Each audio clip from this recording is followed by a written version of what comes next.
Hello, this is Real History. I am Melissa, and I am talking to you today. It is October the 2nd. Nick and I were having a discussion about what day it would be going up, which is Thursday, October the 2nd. And here we are. Hello, Nick. Hello, Melissa. It's good to be back. Looking forward to today's discussion and conversation.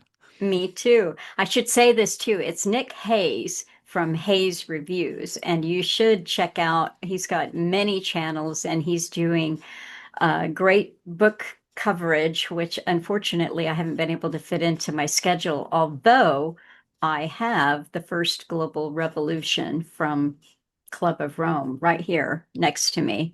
And I keep hoping that on Wednesday you'll be done by the time I freed up some time to join you. But I have managed to show up for I think I've only missed two of your Between Two Ages by Zbigniew Brzezinski. And those have been very good. It's really good to revisit that book. There's so much in there. And if you want to talk about the new project you just launched, I'd like to hear more about that. Yeah, absolutely. Thank you. So just last week, I launched a new project, and it's the first time that I've done anything like this before. So I've been kind of obsessively working on this. It's one of those projects that just became addictive and all-consuming, and every spare minute was spent just altering and obsessing over minor details and really overthinking everything. But it's up and it's available, and people can go to continuityofcontrol.com, and there you'll find a little sign up form where you can put your email address in and your name, and what you'll get is a 9-part email series, and each of those emails I've written, and it's showing you a 70-year continuity of sort of world planning in mainstream publications, in books that have been put out by the elite in their own words. And it starts with H.G. Wells, The Open Conspiracy back in 1928, and it goes all the way up to 2002, David Rockefeller's memoirs. And it's totally free. And it's just a good way for people who might be trying to catch up if they haven't spent very long investigating these things, or if you want to sort of revisit some of the foundational quotes and books upon which this kind of knowledge and awareness is built. And it's got about 40 odd, just over 40 quotes in the whole email series, a little bit of commentary from me, and some nice graphics, which were done by our good friend Andrea from the book club, the Cutting Through the Matrix book club. And yeah, that's it. It's up there, it's live, and I'd be very happy for people to go through the series. You'll get one email a week, so it's designed not to be overwhelming. And I think the sort of 10-second pitch, the way I would describe it is it's mountains of writing in minutes of reading. So you can read for 3 to 5 minutes a week these emails, and you'll get the gist. You'll get some big picture links between some of these elite sort of thinkers and writers and propagandists. So yeah, I'm really proud of it. I'm really happy to put it out there for people, and I'd be very grateful to hear any feedback or experiences if people want to sign up and let me know what they think. It's continuityofcontrol.com. All right, that sounds good. Well, I have seen it. I had the sneak previews as you were working on it, and it looks good, and it's a very succinct project that I think helps give people a nice overview of how, yeah, like you said, how long this has been going on and how long they've been writing about it. You can do the what they might call the deep dive with years of Alan Watt, who went into it, every week and sometimes 3 to 5 nights a week, or you can get this 9-part email series and get a good overview that way. How And often it's are they good. It coming can out? the emails Yeah, they'll be weekly. So when you weekly. sign up, you'll get the first one immediately, and then it'll be weekly after that.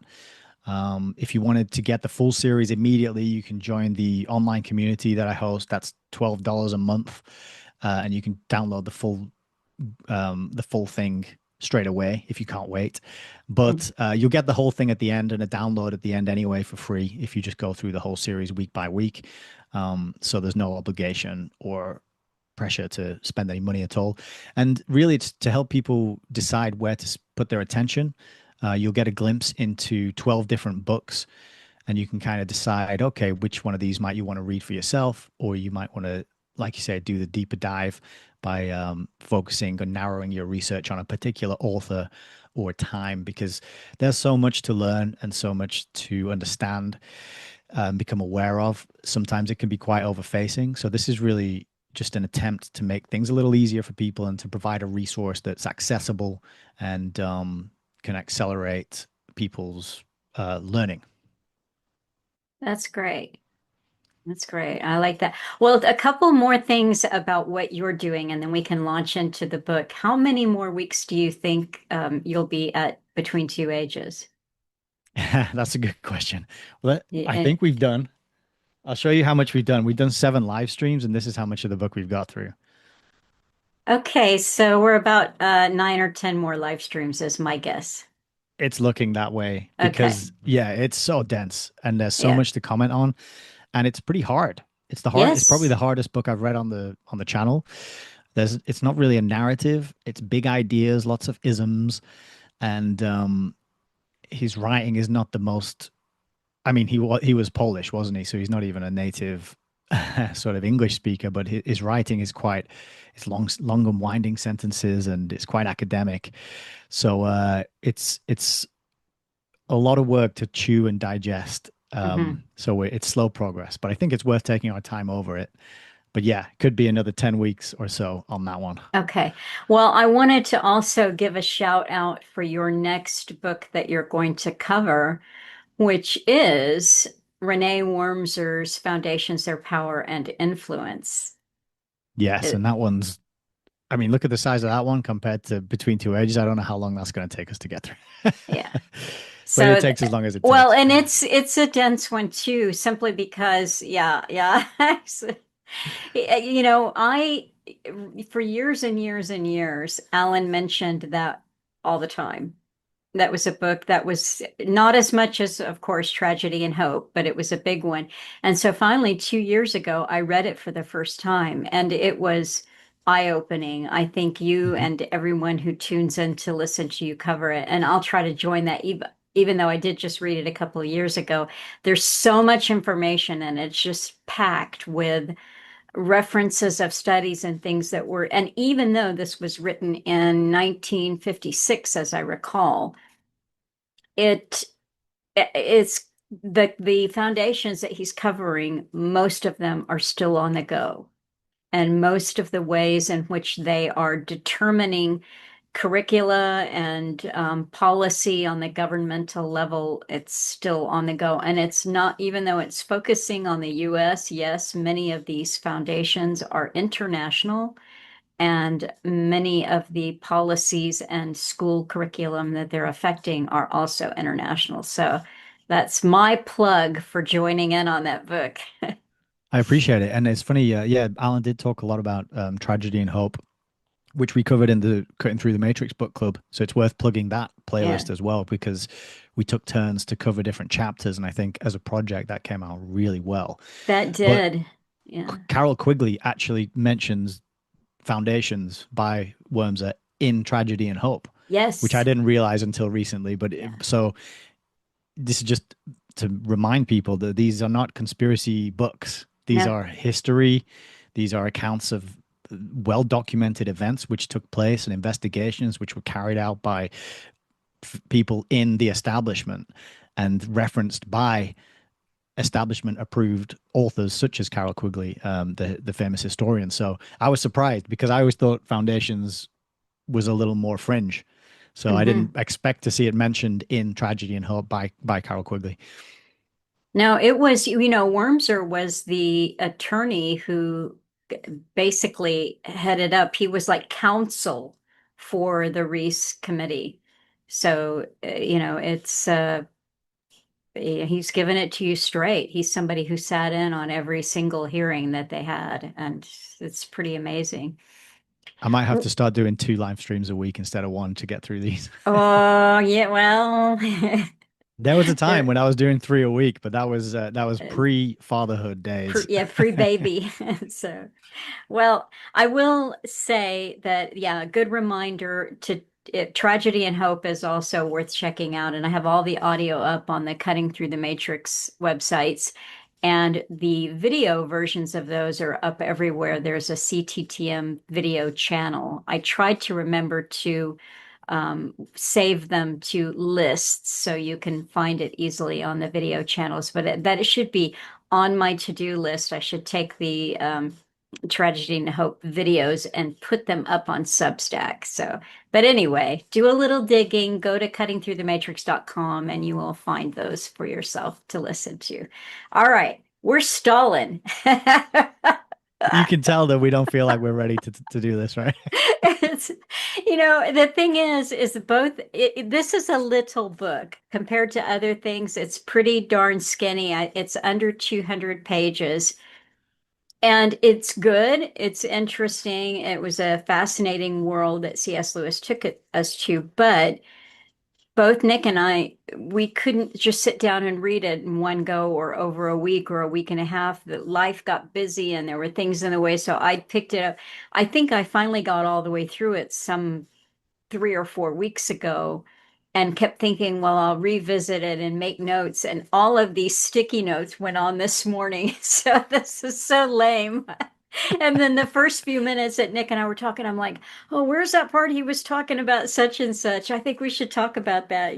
So It's that all good. was, Once we get going, our memories will kick in, yes. hopefully, All and right. we'll figure things out. But yeah, I don't have any stickies on my copy at all, and so Okay. I'm just going to be winging it, frantically flicking through the pages to find the things that I've underlined. So Perelandra is the second novel in what is sometimes called the Space Trilogy. I've heard it called the Ransom Trilogy because our Earthling hero is Ransom. That's his surname. And so we are on a planet now, which we know here as Venus, but in the book it is referred to as Perelandra. And before the first novel was taking place on Malacandra, which was Mars. So the setup for this is that the person who is telling the story has been called down from the city, Cambridge, we assume, to kind of look after things and be brought into what is about to happen by his friend Ransom. So our narrator is telling us what happened. And what happened seems to be that a special coffin that functions as a spaceship has been sent down to Earth, and Ransom is going to be transported to Perelandra. And he's made sure to leave his affairs in order, make up a will that takes care of his friend, our narrator, if he doesn't return, and also to state in there, last known whereabouts, etc., so that there's no if Ransom doesn't make it back to Earth, then there's no suspicion on our narrator for helping him out on this adventure that could be a misadventure.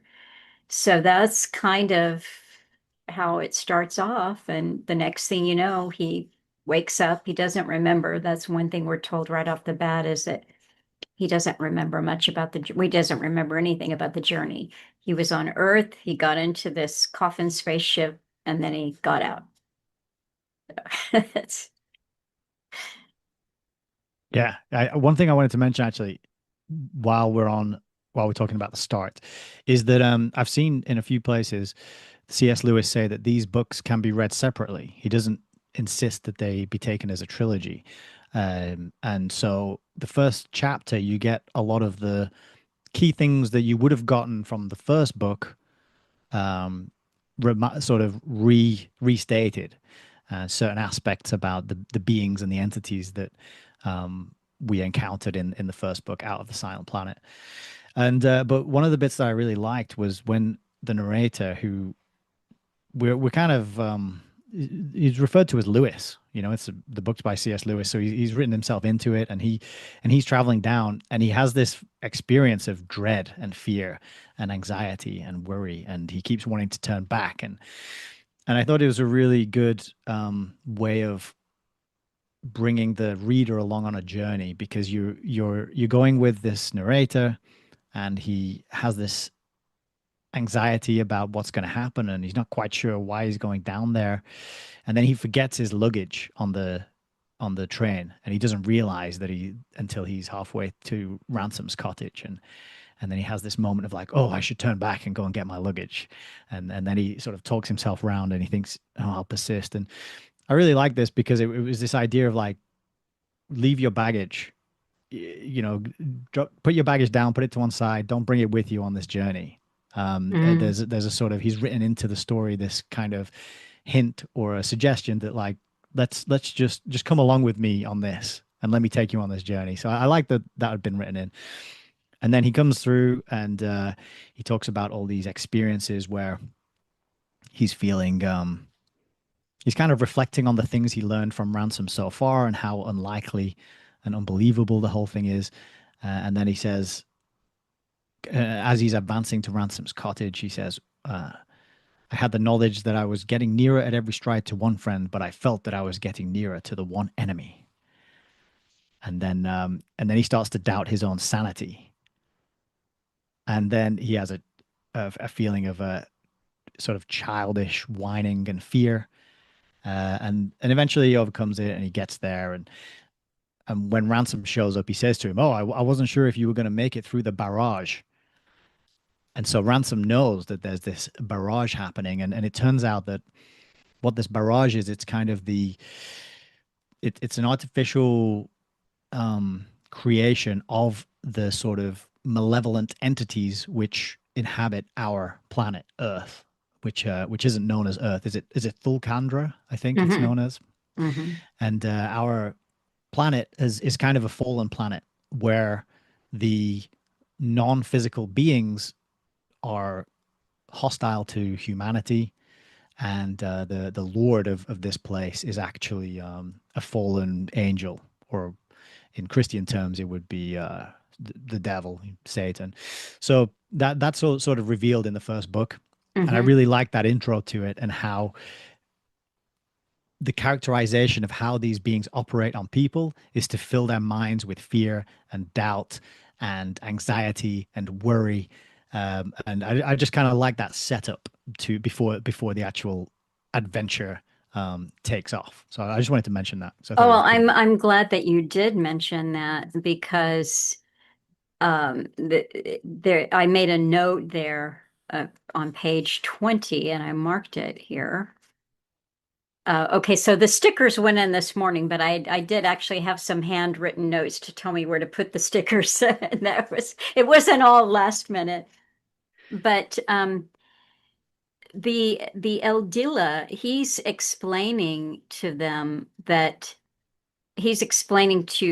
Lewis, Ransom is, that it's different where he was on Malacandra. They have their Oyarsa, who's a good, benevolent Oyarsa, and the Eldil or Eldila, the spirits there that he's encountered on Malacandra are also benevolent spirits. But what Ransom is explaining to Lewis is on our planet, on Earth, on Volcandra, it's not that way. And in fact, he says, our bent Oyarsa, the black archon. And so when Lewis is saying, oh, I wanted to turn back. And he said, yes, our Eldil, get inside your head.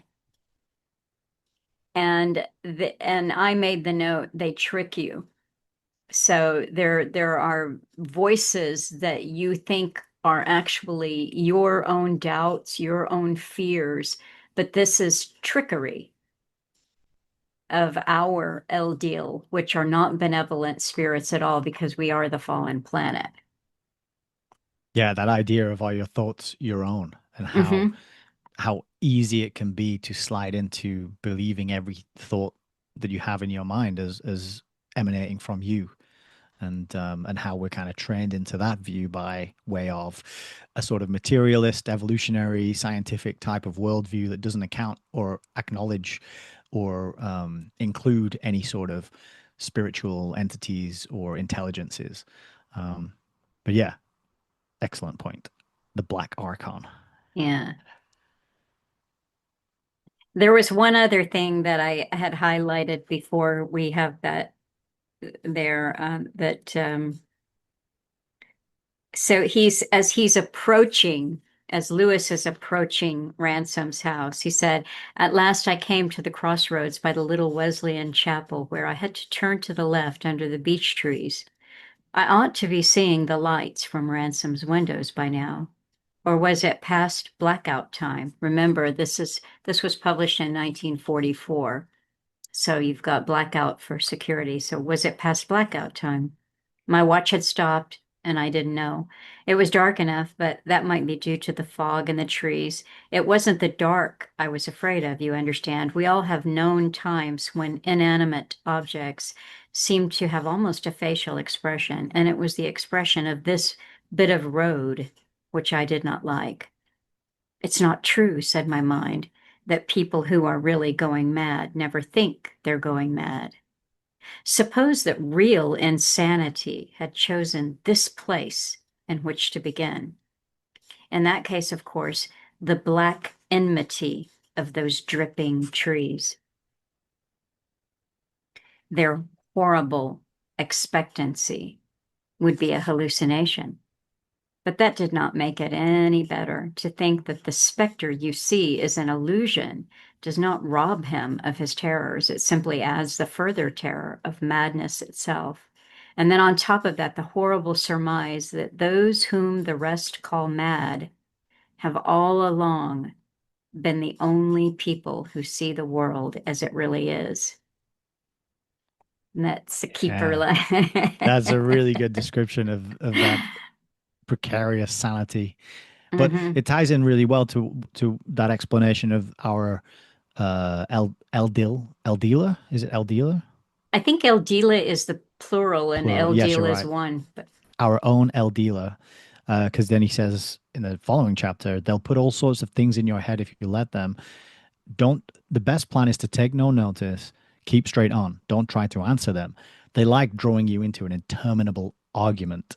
hmm. Um, and that's just reminding me of a scene much, much, much later in the book where I won't sort of describe it now, but if Lewis was going through this same situation and there weren't any sort of malevolent El Dila around him, he would experience the exact same phenomenon with none of what he just described, none of the dread and the fear and the questioning his sanity and the impression that the road is evil or out to get him or whatever it is, right? So it's really that because there's a moment later in the book where something that Ransom experiences as extremely horrific and scary, his fear evaporates once the entity that causes that fear is no longer present.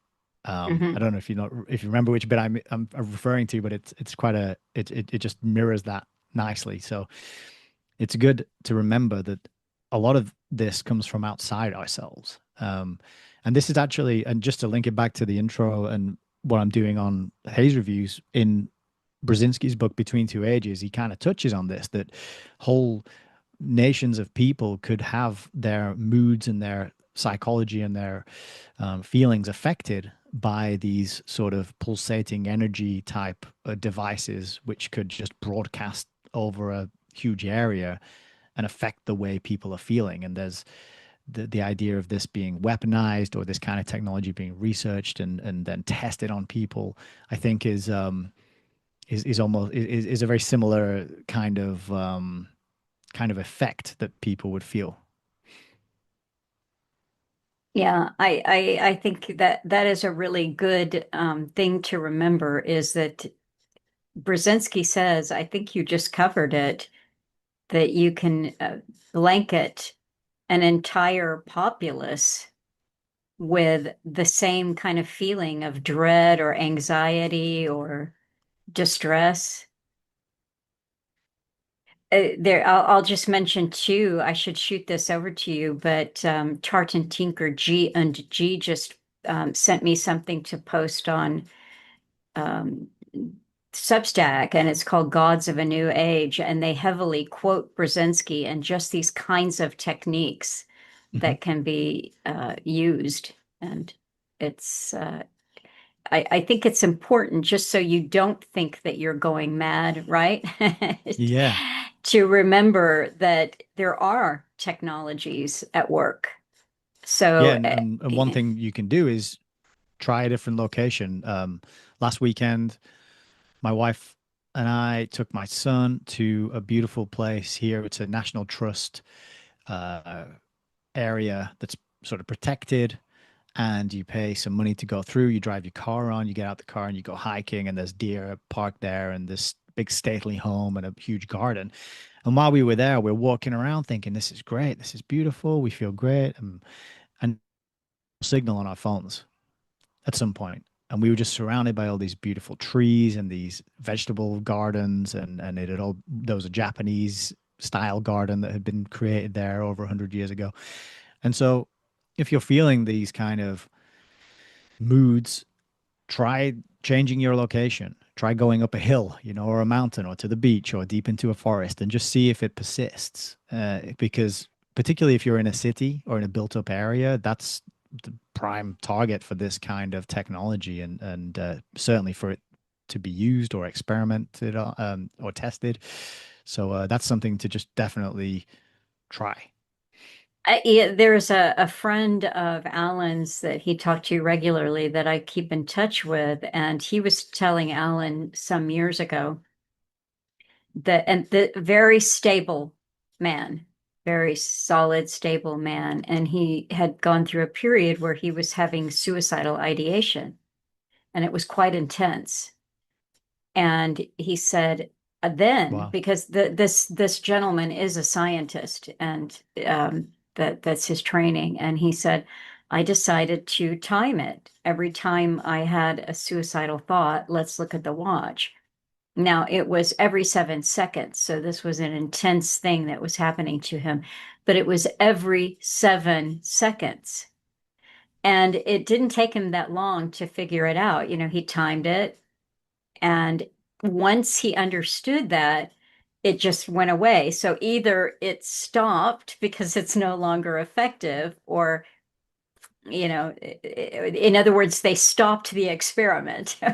Right. Wow. Yeah. Yeah, yeah, That's an amazing interesting. story. Yeah.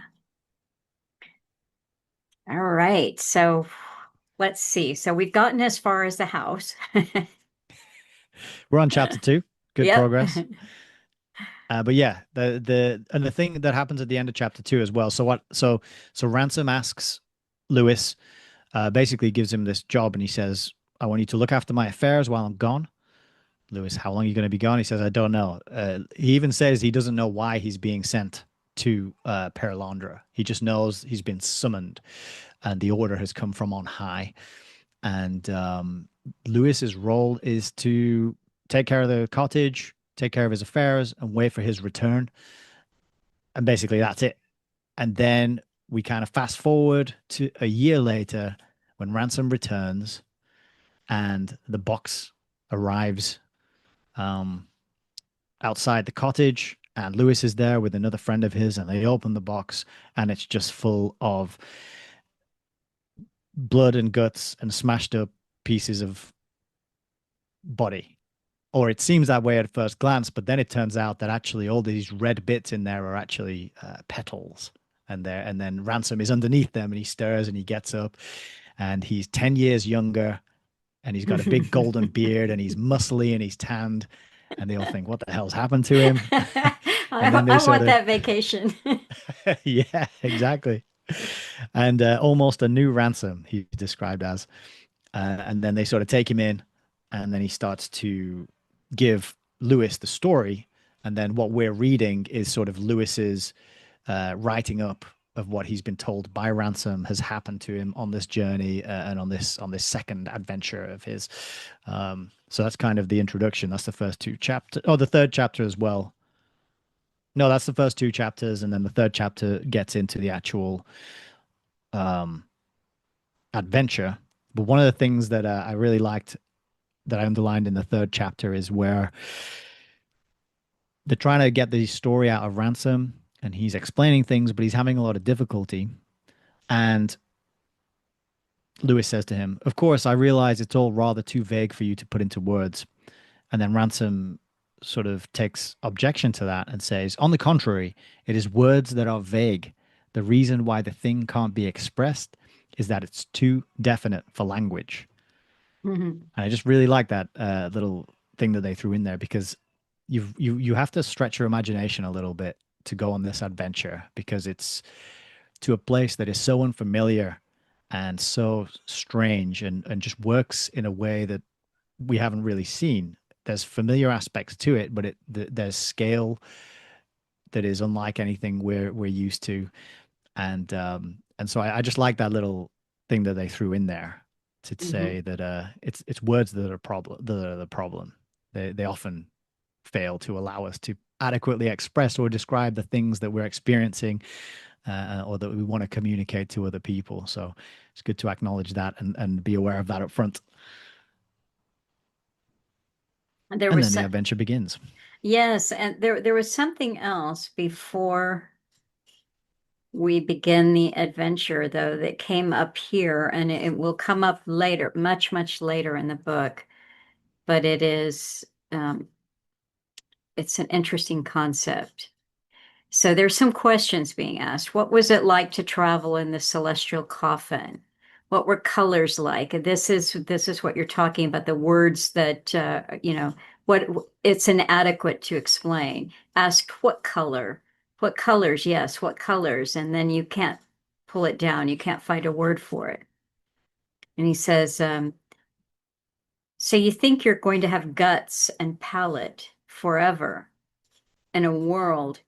This is McPhee who was there, his friend who was Scottish, and he was arguing against a Christian idea of resurrection. He said, so you think you're going to have guts and palate forever in a world and shall be no eating, and genital organs in a world without copulation.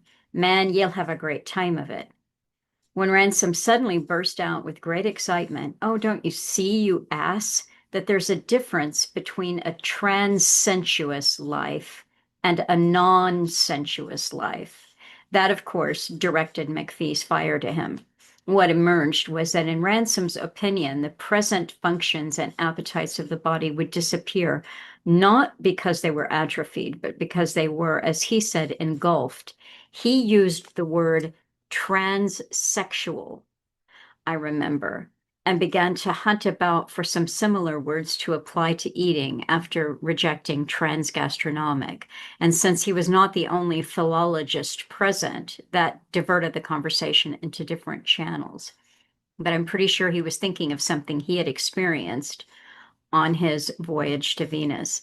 So that's the part where we're talking about the vagueness and the definiteness of language is right in there. But the idea of the trans is an important one for C.S. Lewis, and this is going to come up. And it isn't that you won't have it, it's that it's transfigured. It's transfigured into something different, something for which there aren't words. So I wrote underneath that as well, transhuman, yes, because it's a bit of a more without the baggage that word has, obviously here in 2025, um, the word trans just sort of meaning I don't know what a beyond is that what it can kind of it can, would that be yes. Yeah. To um transfer as to, transcend? yeah. That's probably a good way of thinking as well, to transcend something. It's not that you just transcend and suddenly there's nothing. It's higher dimensions, higher realities, higher vibrations. Yeah, like Yeah. again, you struggle because every word you come up with has is loaded already and Yes, it's that's co-opted right. and it's used and is weaponized. Yeah, So, yeah. but yeah, that's it. That was a good one. I noticed that as well. All right, so chapter three, we're hearing about the trip. Is there anything else? Or, there's a lot of discussion. This is one thing that C.S. Lewis does. He talks about words and concepts a lot. And that is, we do have to remember too, he was good friends with, Tolkien. yeah, oh, thank you. Thanks. Yeah, like, Well, I've heard the ransom is based on Tolkien, yeah. and I don't know. I haven't looked too much into Tolkien. I don't know much about him, but do you know if he was married or not? Because one of the themes that comes up, we've been to Mars, we're going to Venus in this book. Ransom is a single guy. He's not married, doesn't have a family at home to come back to. He's going on this, he's kind of chosen for this adventure as a one man kind of band. And I just wondered if Tolkien was single his whole life and that was part of Tolkien's life that made it into this representation of him that C.S. Lewis has done here. But this is a total side tangent. But I I don't don't know know. if you know That's anything about that. interesting, though. No, I don't know. But Tolkien was obsessed with words and upset and his new words and his new concepts that he was creating. And he had a reputation, I have heard and read, that you had to get his concepts correctly. And in other words, he'd created a world and you had to enter into it fully. And C.S. Lewis has a little bit of that too. You know, it's rubbed off on him.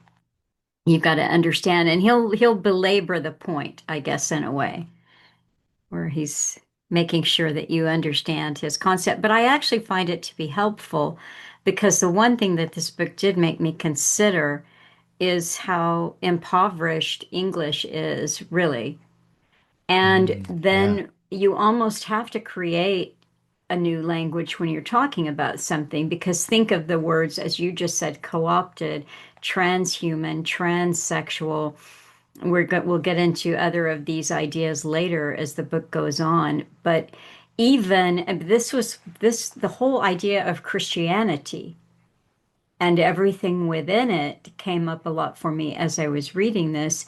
How do you discuss a book that is written by a Christian with Christian themes in it with people who were never Christian, have rejected Christianity, never gave it a thought, weren't raised with, it's like, how do you make it universal in the concepts?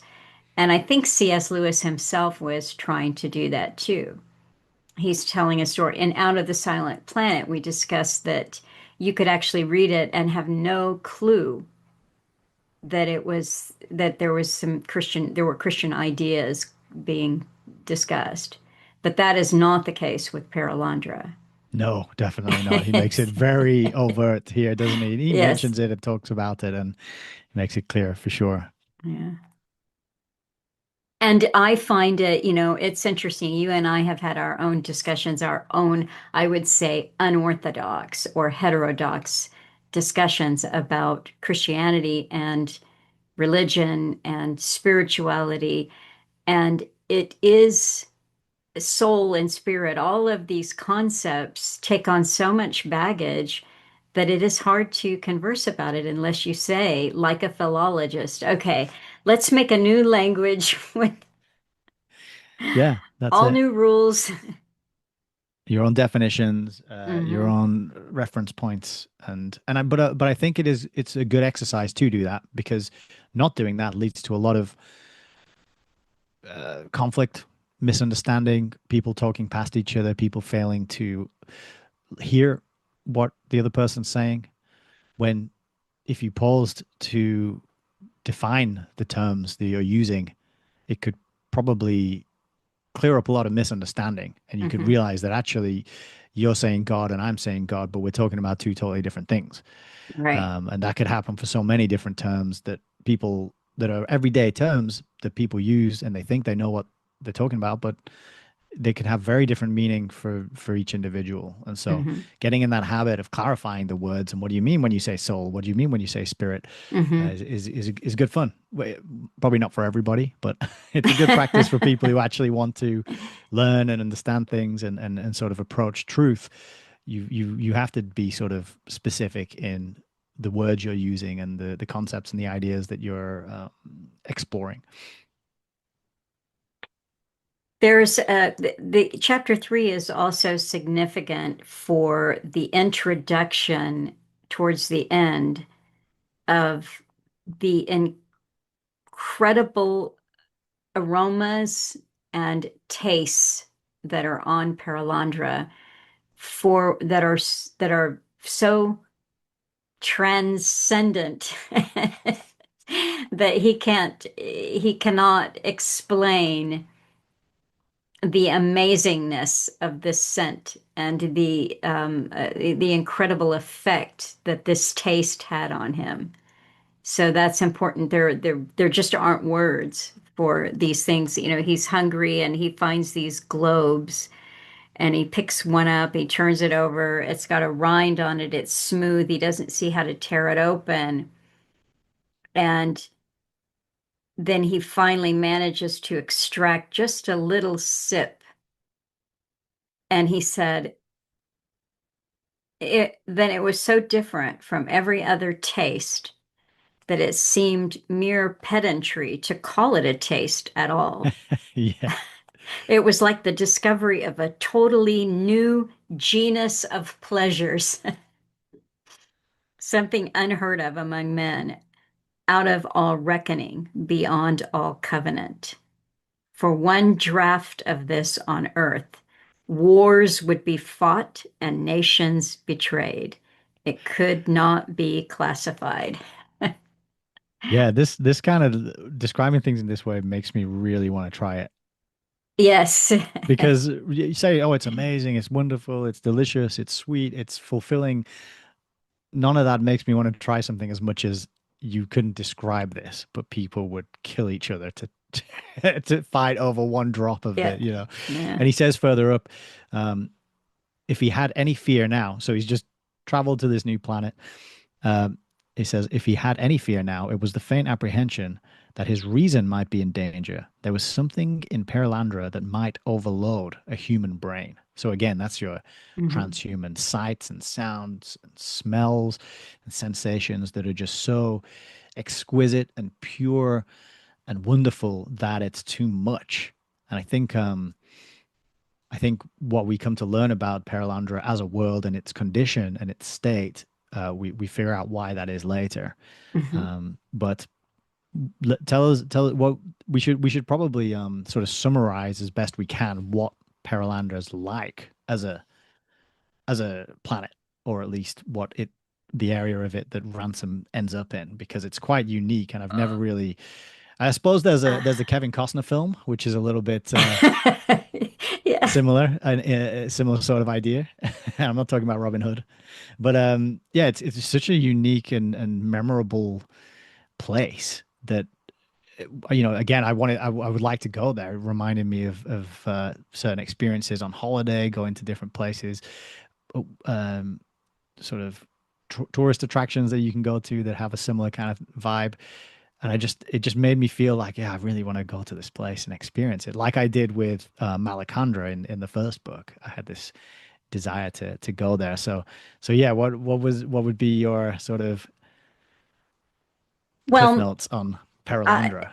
I wrote down just a few key words here. The first were a golden and then coppery floating islands. But green is also important there too.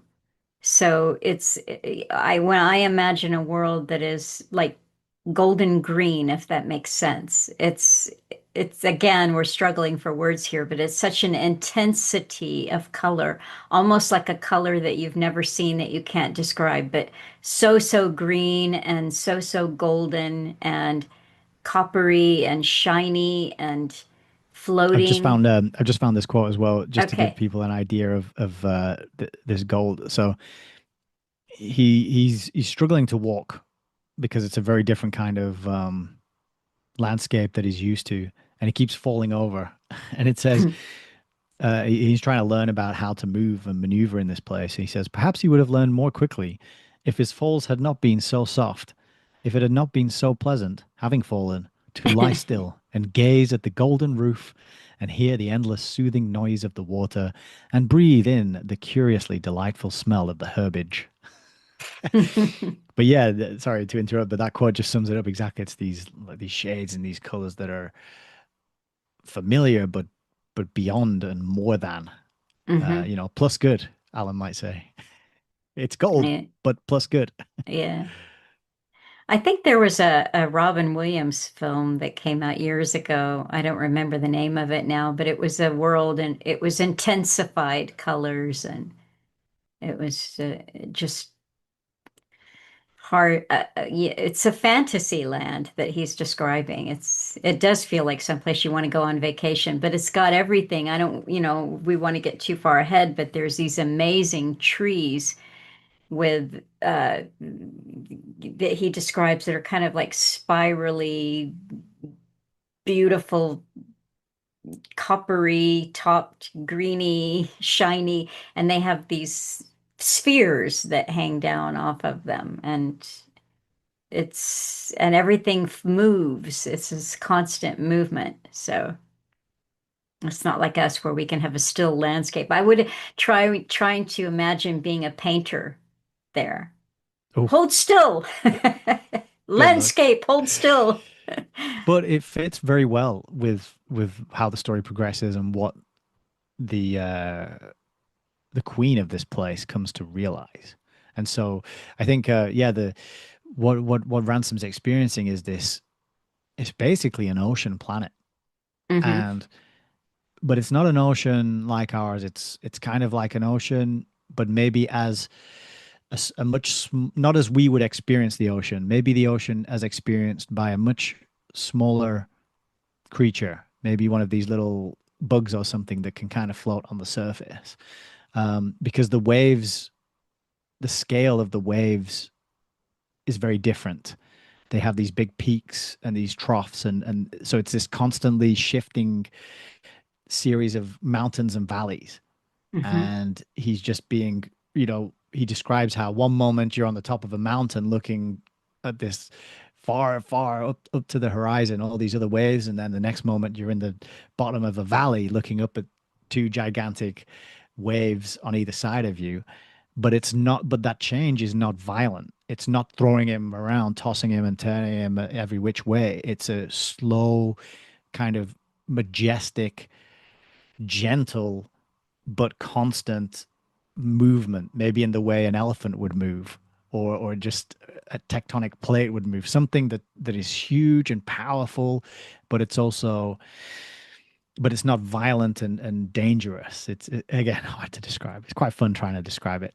But he's Yeah. moved up and down on these waves, and then he finds some sort of floating islands, and that's where he's struggling to learn how to walk because the angle's changing all the time. Sometimes he's going up, now he's going down, and having to walk in a way that matches the movement. It's like trying to finding your sea legs on a boat.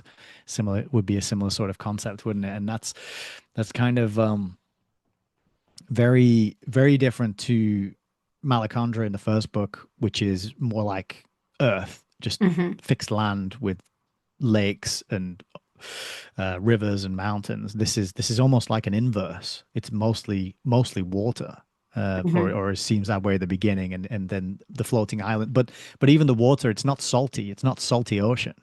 It's water. The water of the oceans is healing and it rejuvenates him, and he can drink it, and Hmm. it's kind of health giving and life giving because there's that crazy irony, isn't there, of sort of being stranded in a boat on the ocean and dying of thirst because you can't drink the seawater, even though you're surrounded by water. It kind of, but there it's pure, it's clean, and then everything is all the vegetation and the plants as you mentioned.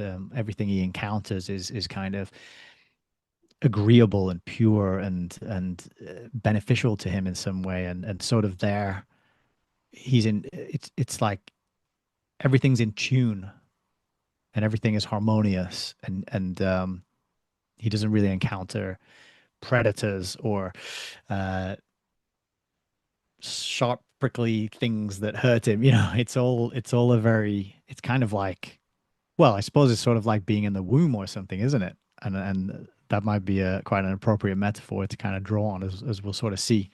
But yeah, that was my sort of first. That's his kind of early experiences in this place, anyway. Well, that you remind me to say that it's a pre-fallen world. Right. So it is perfect. It's pre-fallen in the Christian sense. But the movement, the total movement, as you were describing this, and this slow shifting but constant. See, here on Volcandra, we are also always changing and there is movement, but it looks more static, and it is that's almost deceptive, but it lulls us into this factors into the discussions that he has with the lady, that it we're lulled into becoming attached to the Mm. static and attached to that which doesn't move. And it's we grab a hold, we have a house and we fill it with things, and none of that exists there. You don't sleep on the solid land. That's the thing that they are forbidden. And we can get into that more deeply, but after he has that first spear, that aromatic sip that is indescribable, but nations will go to war for it, he said that it would be, he actually said that to repeat the experience, to want to repeat the experience, would be vulgar. Yeah. And I think there may be a different place where, again, he's talking about one of the sense pleasures that he has. And he describes how it had always annoyed him to go to Is the symphony. Is that it there? Yeah, I've got Yeah. it here. Yeah, Okay, good. Go he ahead. said so he drinks from this gourd, and then he considers having another one, and he says, but he was restrained by the same sort of feeling which had restrained him overnight from tasting a second gourd. Oh, okay. So this is another thing that he's tempted to go back for seconds, but he's restrained. He says he had always disliked the people who encored a favorite air in an opera. That just spoils it, had been his comment. But this now appeared to him as a principle of far wider application and deeper moment. This itch to have things over again, as if life were a film that could be unrolled twice or even made to work backwards. Was it possibly the root of all evil? No, of course, the love of money was called that. But money itself, perhaps one valued it chiefly as a defense against chance, a security for being able to have things over again, a means of arresting the unrolling of the film.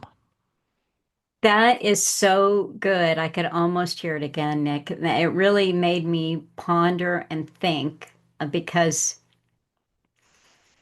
I've had this conversation with people, and it really gets into me to there's so much discussion about Christianity, about self and selflessness, and we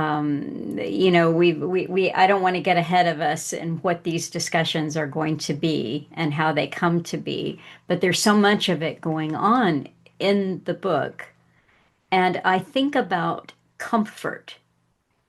See, this is the thing that the pre-fallen world doesn't have. It has every sensual or transsensual pleasure that you can imagine, things that cannot be described. Transsensual, I like that. That one hasn't been co-opted yet. We should coin that one. Yeah, well, I actually think it may be in here somewhere. It may C.S. Lewis, I think that word, well, no, he's got, yes, it's transsensuous versus no sensuous. That comes up on page 30 there, I think in chapter 30, when he's describing that in the world that you transcend into, it's not that there is no sensual. It's transsensual. So yeah, it is a beautiful concept there. But so again, into where we are with comfort, you see what money does, because I think money and comfort are inextricably linked. People don't want to challenge themselves to find truth because that would take them out of their comfort zone. This is something that Alan Watt has in the Cutting Through volumes. They don't want to leave their comfort zone. The comfort zone is where everything is stable, it's secure, there's a roof over your head, and you see there are gradations of comfort. You can, if you are the King of England, then your level, your comfort requirements are much different than if you are the footman for the King of England or some garden worker type person. Everybody has their their comfort zone. So for a worker in a factory, and I don't mean this to be uh, putting the factory worker down, but his comforts might be the weekend football game and the beer, and that stability of knowing that he's always got the football game and the beer makes him feel comfortable. Mm. Whereas that wouldn't be at all comfortable for somebody in a different socioeconomic bracket. But these are concepts that he touches on, not explicitly like that, but throughout the book. Is Perelandra is constantly moving and is full of wonder and beauty, and no sensual experience, no transsensual experience is ever repeated. Mm. And if you think about it, it's not just money and comfort and everything, but addiction. Isn't addiction wanting to repeat the same pleasurable experience over and over and over and over? And Yeah, that's it. And even when it's well known and it's not even controversial that the first experience is always the best and you never get back to that first time and the heights of that and the intensity of it or whatever it may be, yet still so many of us get caught in the grips of these addictive behaviors. So yeah. that's a So good point. it's a whole, but again, I think the pre-fallen concept is important there because it doesn't occur to them to want to repeat the experience. There's always something coming. And because of the built-in instability of the actual landscape, they just are going along with it. And Yeah. that's the next beautiful thing. And there it is again. And it reminds me Well, not of even again. There it is. Oh, no, and that's there's yeah, another one. yeah, yeah. Well, but that's described, that's captured in the way the fruit is described, which is whatever fruit you eat is the best fruit is the one you're eating. Yes. And there's never another better. It's not a case of, oh, well, I'll just put that one in my pocket because I might find a better one over here, or Yeah. I'll gather all the fruits and just pick the one that looks the juiciest and the ripest. It's like the one you are having right now is the best one, Hmm. and he directly experiences that, and that's what quenches his thirst or satiates his hunger. He just goes, "This is the best one. Nothing could possibly be better than this." And then he's satisfied, and he doesn't even he's got a he mentions, I just saw here that he mentions he has an inner, let me just find it again, inner advisor, which is forbidding him to take more than he needs to and to repeat these experiences. And that reminded me of conscience and Mm. Jiminy Cricket, Pinocchio type thing. Always let your conscience be your guide. And just how, like, I know in Christian theology the conscience is kind of where God, that's part of what God is, that's part of, I don't know, I'm going to butcher it because I don't do theology very well, but conscience is kind of a connection to God, or is part of what how God expresses within us. Um, and listening to our inner conscience and our inner sense of right and wrong, and the objective morality that God provides and create and that comes from God. Um, that's kind of been removed by the scientific materialist uh, Darwinian evolution worldview. There is no conscience, and that leads you to relativity and relativism, and then we'll kind of see we'll see a creature who arrives on the scene a little bit later who kind of embodies that. But yeah, it was just interesting that Ransom experiences that inner voice telling him, "Well, you don't need any more. You've got enough. You've Hmm. had enough. Hmm. You're satisfied." And he Hmm. listens to it. And Ransom's continually shown as this sort of devout. I wouldn't say pious, but at least devout. He believes in God, and he takes his he is a man of faith, let's say. And so it makes sense that that he has this inner conscience that he can listen to and that guides him. And Hmm. it's actually interesting the conversations and the inner workings of his experience that we are led into as he goes on this adventure. But I think that's one of the key parts of it because it's not quite as action packed as the first book. There's not so much action Hmm. in this one. It felt a lot more sort of a bit more philosophical, a little bit more symbolic, maybe. It's not. It just didn't seem to have the same adventure. It's an adventure for sure, but it didn't have the same kind of pace and maybe tropes of an adventure story that the first one had. It seemed a little more reflective and a little more maybe metaphorical almost. But Yeah, you're right. I mean, I actually thought I could summarize it in, like a minute. Even the key points. And that's not a criticism. It's just, he goes there, this is what's at stake, this is how he deals with it, and then he comes back. Uh, yeah, this is really, that's it. yeah. So actually, I suppose we should get on to the Green Lady. Yes. The Green Lady appears in what chapter is this? Chapter four? Yeah, chapter Uh, four. And yeah, who is the Green Lady? well, the Green Lady, I like how he describes her. She is a goddess carved of green stone. That is the Green Lady. And the what we learn, and I think we can go ahead and interject this right now, is that she is the Eve of this planet.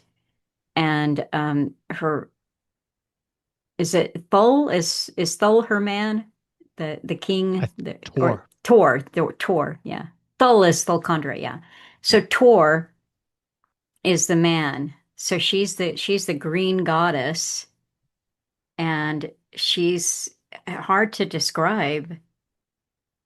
I think it represents like an Amazon woman.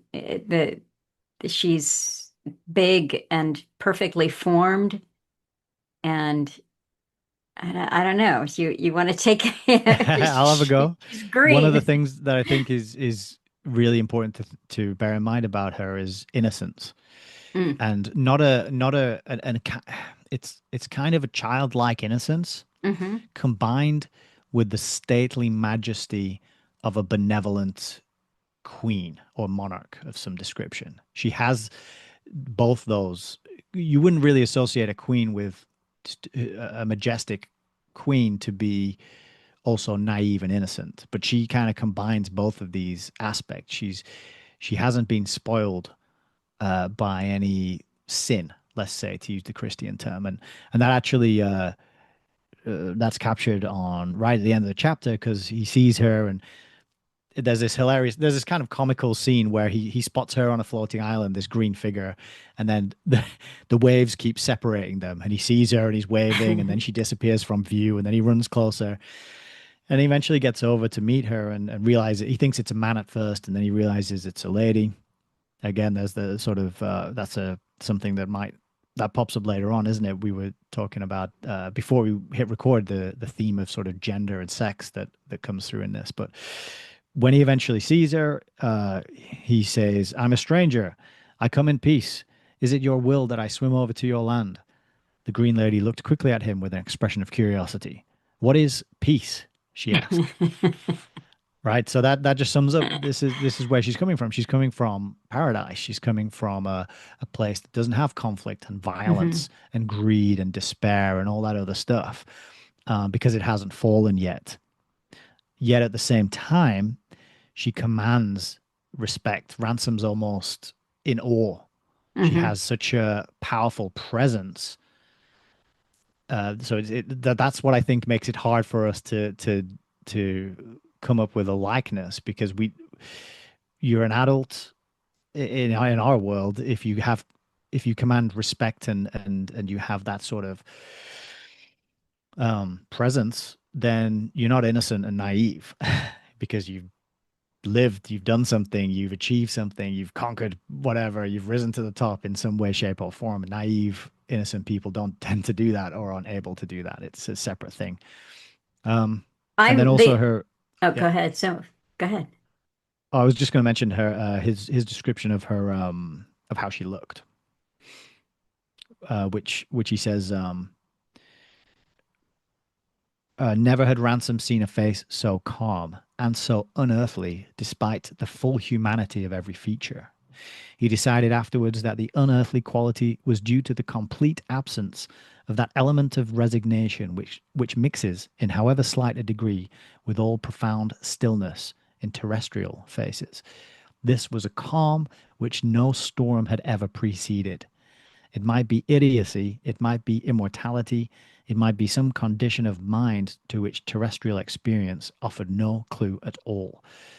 Um, yeah, so that's again him grappling, not quite having the words and the concepts to Hmm. describe what he's experiencing. But I think even though he does really well at experience describing it, even though he doesn't have the words, that's one thing C.S. Lewis is really good at. The one word I just wrote down one word to describe her besides her greenness was purity. Yeah, that's a good one too. That's she's just so it's not so much innocence. It's something that almost couldn't be. Well, we think couldn't be spoiled. Yes, yeah, and then and she finds Ransom hilarious because of he's been traveling in the coffin, and the coffin's had one side to the sun. Um, he's got a suntan down one half of his body, and the other half is just totally pale. And this reminds her of a plant that she has seen called the piebald plant, and so she names him Piebald. She's a good bit of comedy there, and she just laughs at him when she first meets him. She just finds him hilarious, his appearance. Um, Yeah. and so yeah, so then he meets the Green Lady. Um, then we're on to chapter 5. Now, I did not make any notes, write anything down, or mark anything on chapter 5. I think So, it's more of Ransom getting to know her. They start to hmm. talk to each other. They can communicate because Ransom's learned the languages of the sort of the interplanetary languages of the solar system. And this chapter is really just more of the revealing of her character, which we've basically just summarized. But he says again, there was no category in the terrestrial mind which would fit her. Opposites met in her and were fused in a fashion for which we have no images. One way of putting it would be to say that neither our sacred nor our profane art could make her portrait. Beautiful, naked, shameless, young, she was obviously a goddess. But then the face, so calm that it escaped insipidity, insipidity by the very concentration of its mildness. The face that was like the sudden coldness and stillness of a church when we enter it from a hot street. That's a wonderful simile there. That made her a Madonna. And it goes on like that. That whole paragraph is Hmm. is all this kind of stuff. It's kind of like this, but that's not quite it. The And one thing of chapter 5 that I made mental note of is the concept of growing old. oh yes, that's really important. Yeah. Yeah, so what we discover is that growing older is something like learning or wisdom. It's not aging chronologically the way that we think of it.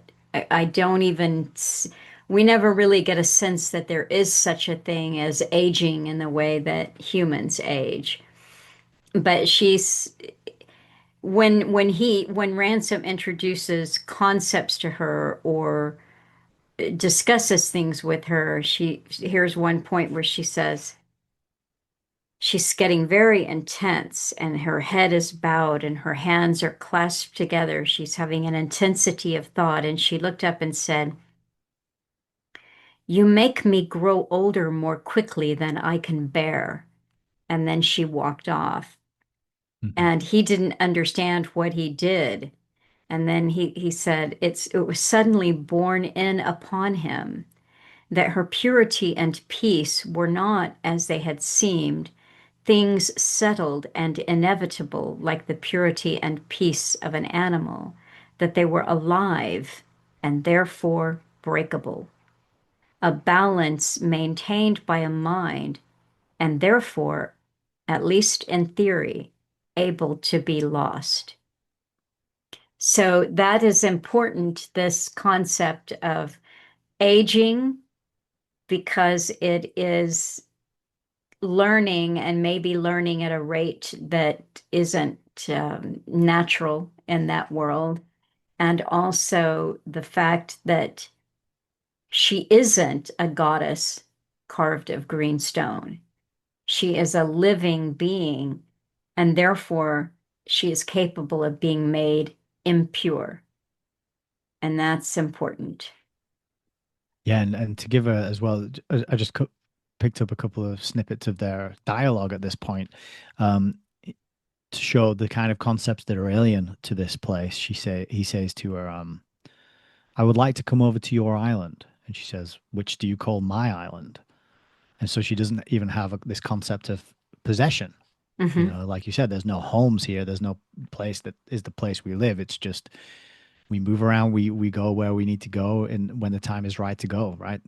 So she doesn't have a concept of my island. She doesn't have a concept of home because he asks to be taken there. He says, "What is home?" She says, and then he asks, "Do you live here alone?" And she says, "What is alone?" So, so there's this constant back and forth of them trying to understand each other, and it's very. I enjoy these conversations. I think they're very entertaining Hmm. and they're very instructive in that they highlight to us the things we take for granted, which I think is a real is beneficial to do this because so many people, so many of us, and Alan Watts said this many times, so many of us just accept our downloads and then that's it. We never question them or turn them over or pick them apart or interrogate them in any way. We just go through life repeating the things that we've downloaded, believing it's perfectly natural and normal, and that's the way to be. But these kind of conversations are a sort of process of questioning those things that have been downloaded that seem natural and normal. And it's like, well, are these things actually natural and normal? Is it actually totally natural to have a home, a patch of dirt or a cave or a tree house or whatever that you just call mine? This is mine. And what is the nature of a home? And is it something that you need to pay for to live in and get into debt for? And you know, all these other Hmm. things, the tax, property taxes. So it's just a good, these kinds of conversations, they're sort of philosophical. It reminds me a little bit, not, I haven't read, you know, Plato's dialogues and all those sorts of ancient Greek philosophers, but I know a lot of them are written in a conversational style, aren't they? And there'll be a back and forth between two speakers. Hmm. So this has that kind of quality to it, and I find yeah, I found these discussions and later ones in the story in the book as well quite entertaining and again as I said when we talked about Out of the Silent Planet, it's such a relief to read a book that is not nightmare dystopian kind of Hmm. uh hopeless or um pessimistic. I'm really enjoying going through this series at the moment just to have a reprieve from all that sort of stuff, the state of the world and where it's going, where we're being taken, where we're being led. It's a real relief to have something that's a little more wholesome. And these conversations kind of brought that to me. Like, oh, there's a lot to think about and question about, and there's a lot of value in those back and forths that they have. You mentioned Plato, and I was listening a couple of weeks ago. If I can find it again, it was just something on YouTube. I'll post it up, but it was just a lecturer who was discussing Perelandra and themes in it, and I only had a chance to listen to about the first 15 or 20 minutes of what was about an hour and a half. But one thing that he mentioned was the C.S. Lewis talking about Plato and the concept of forms, Plato's concept of forms, and C.S. Lewis saying, "Oh, his audience, you don't know. Oh, you haven't studied your Plato." So this lecturer was saying, with Plato's forms, his concept of the forms of matter and this plane were faint and pale and washed out and not fully formed and somehow diminished, whereas Plato had a concept of the spiritual as intensity of color. The forms were vibrating loudly and strongly and forcefully and with great color and that was Plato. And then C.S. Lewis is painting a world in which everything on Fulcondra is like a faded mirror image.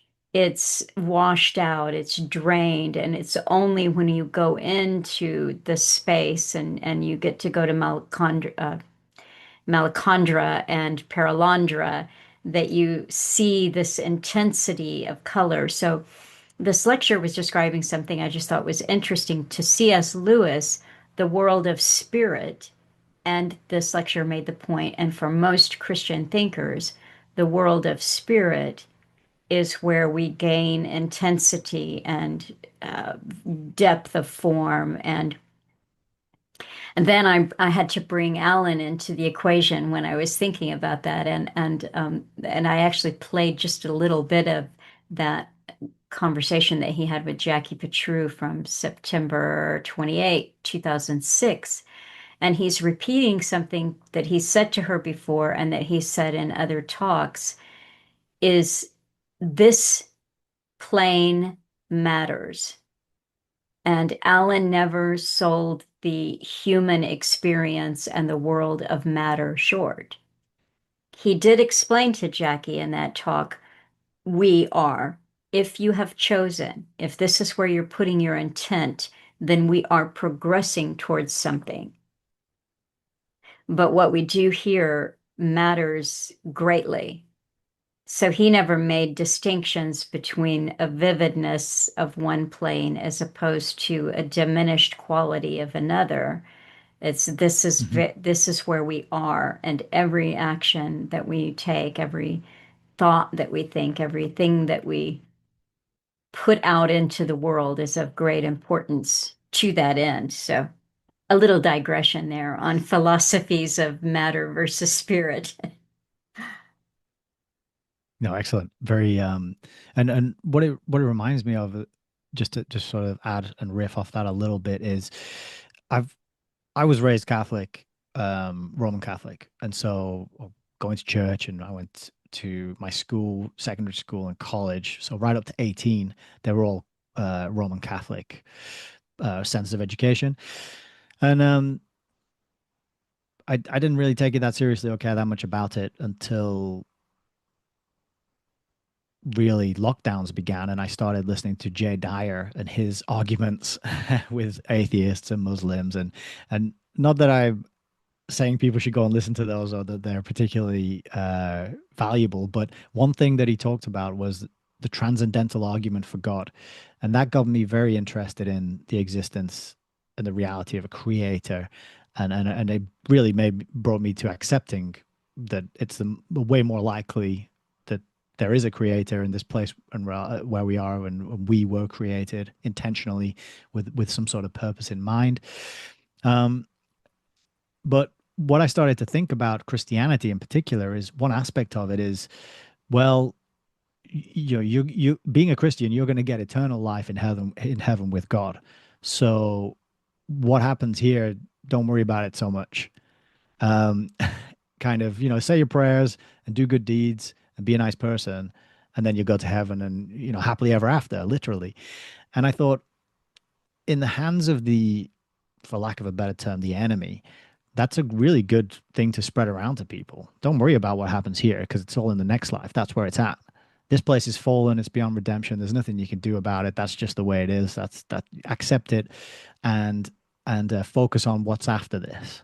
You Hmm. know, and I can't shake that feeling of, if I was a psychopathic elite type character, I'd want people to check out of this reality and focus on what's next, because it would make it easier to control them and enslave them and do all the dastardly things that I want to do to them. So I resonate much more with, it is important what happens here and what we do here, and not only that, I've had personal direct experience of when I start to take my life more seriously and what I do and the things I think and what I say and my output and my contributions to truth or this study, of books that I do on the channel, and my life gets better.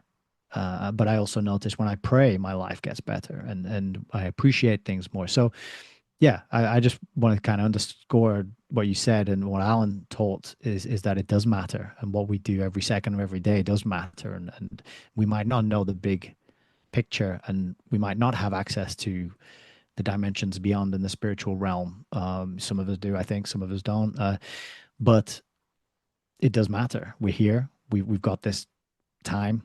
We are present. We have all these experiences. We have a voice. We have a soul. We have a creative ability. We have a conscience, right?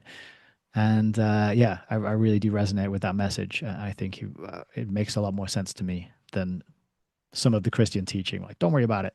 This place Well, is terrible, but the next one's going to be great. yeah, I think then there's a lot of talking about duality that comes into this novel, and Hmm. the what it's almost like what you're describing to me when I hear it is the duality that I hear when there is a kind of a Hindu reincarnation versus a Christian idea, that I feel like I'm listening to a dialectic. It's something that neither one of them rings quite true to me, because Christianity, the way most people embrace it and the way that it's taught from the pulpit, is this world is evil and you're saved because of a sacrifice that Jesus made so that you can be saved. And so, depending on what church you go to, there may be an emphasis on good works or doing something good here while you're here, or there may not be that much of an emphasis on that. Or the kind of Hindu reincarnation idea is, if you get it wrong, you'll get it right next time. It's sort of, well, I'll do better next time, or, as you continue to incarnate. And I think But that yeah, well, I just, with the idea with Ellen is there's no guarantee. There's no guarantee. He made that clear in that little clip that I played on Sunday. You're progressing towards something if you have that intention. Everything, every action that you take is of utmost importance. yeah, the bit I just wanted to add, I was reminded of a quote I wanted to mention from chapter one, which is where Lewis is, he's fighting through the barrage and trying to get to Ransom's cottage, and he's filling in some of the backstory for readers who haven't read the first in the book in the trilogy, and he says that he's telling you what Eldila are, and he's recapping what he's learned from Ransom, and he's talking about how we had Eldila of our own here on Earth, but they were of a different kind and mostly hostile to man. But this bit, it says, in fact, that, in fact, was why our world was cut off from communication with the other planets. He described us as being in a state of siege, as being, in fact, an enemy occupied territory held down by Eldila, who were at war both with us and with the Eldila of deep heaven or space, quote, unquote, space. And I think that's just, I just wanted to mention that while we're talking about these kind of concepts, because that resonates more with me than it's just a fallen place where everything's wrecked and it's useless. Because this place is clearly not all completely evil and terrible. Because there's plenty of wonderful beauty and amazing things that happen and go on. And I was talking before we hit record how I've been enjoying watching all the different mushrooms grow in my back garden that I don't look after properly, and I think that's why it's growing so many different mushrooms. And I'm just amazed. I go out there and I just think, wow, what an amazing thing to see. The dew on the grass, and then the mushrooms growing through, and then there's nibbles out of them, and then all the different animals, and it's amazing what this world has to offer, and the beauty and the experiences and the awe-inspiring views, sunrise, sunset. There's so much here. I can't really buy into this is just a fallen world, and this reality is here to sort of torture us, and because that's the kind of Gnostic view as well, isn't it? That we're just here to be tortured and messed with by an evil entity. So yeah, I don't think any of those quite ring true, but this idea of being under siege, being occupied by the enemy, that kind of does ring true, because one thing I said about the first book was Malacandra is a sort of, it has a spiritual hierarchy where all the entities on that spiritual hierarchy are benevolent. So the very top is the Archon, but it's a benevolent Archon. We always think of Archons as evil, don't we? I think, well, those of us who read David Icke books and watched his work, but it's a benevolent Archon. It's a good king. It's a noble king. And then underneath are the sort of angels, the Eldila, and they're also working for him in service of him, and they're benevolent as well. And then you have the Hrosa and the Pithiltrigi and the Sorns, and they're all living in harmony and kind of good natured as well. They're not evil. They're not screwing. They don't have concepts of war or cheating each other or doing each other over. Right? They know their roles, and they're working in kind of harmony. So, yeah, just reminded me of that quote. I wanted to mention it because when I read that, I thought, yeah, I think C.S. Lewis is actually onto something describing this place in those terms. Well, I also think that the way that you're describing what you're focused on there is almost the point of our existence here. It's recognizing it. So, not doing I can't look at evil. I can't look at anything bad. I don't want to know. Always look at the bright side. That kind of Sorry, I approach. just got to say, would you say accentuate the positive Yes. and eliminate the negative? I listened to that song about 4 or 5 times today. It's so catchy. But sorry. Isn't it? No, I love that one too.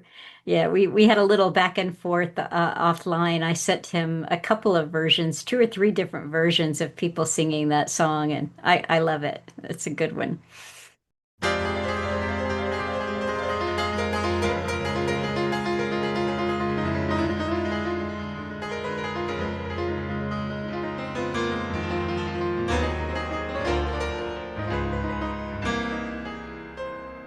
Now gather around me, everybody. Gather around me while I testify. I feel a someone coming on me, and the topic will be sin. That's what I'm again. If you wanna hear my story, then just chill out, don't be uptight, while I review the attitude of doing right.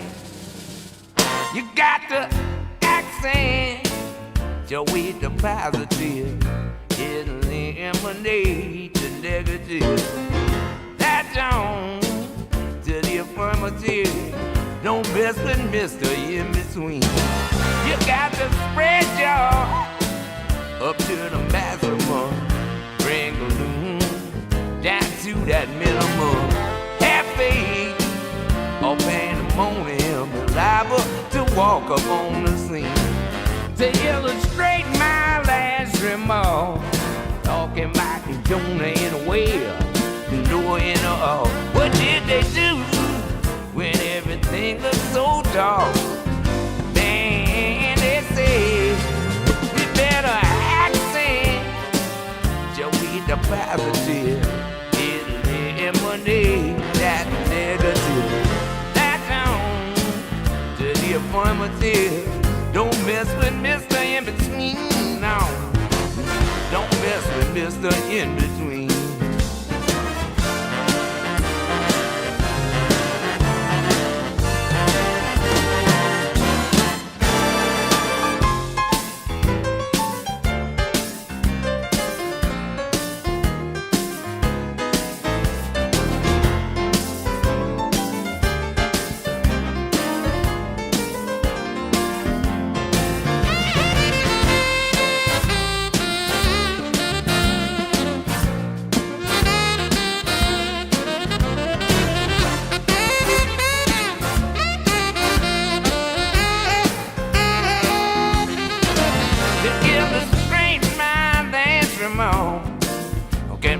Jonah in a whale, Noah in a ark. What did they do when everything looked so dark?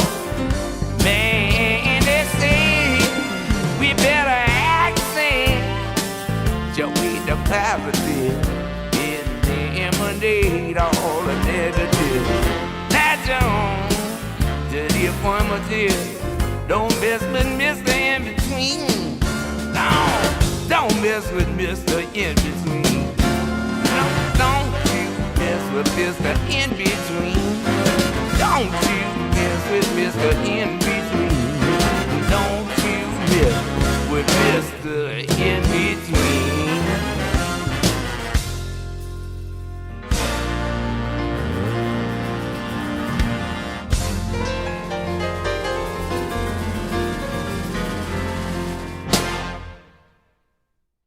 But yes, that's what we are constantly told here. Um, you know, regardless of the religion or the thinking that you're doing, is you're supposed to look at the bright side. You can acknowledge that this is a fallen world, but you don't want to address it because you're going up there, or you kind of have a magical thinking component. Yes, I do think that there is truth that if you focus on good, maybe more good is going to be drawn to you. But people take this to an absolute extreme where they can't acknowledge it. They don't want to hear about evil. It just, no, I don't want to know that. And I think that Earth is a type of battleground. And that doesn't mean that there's not respite where you can look at the mushrooms coming up and the moss, and you can enjoy your cat or your dog or have a good meal. These are all what you would call respite, comforting things, even comfortable things.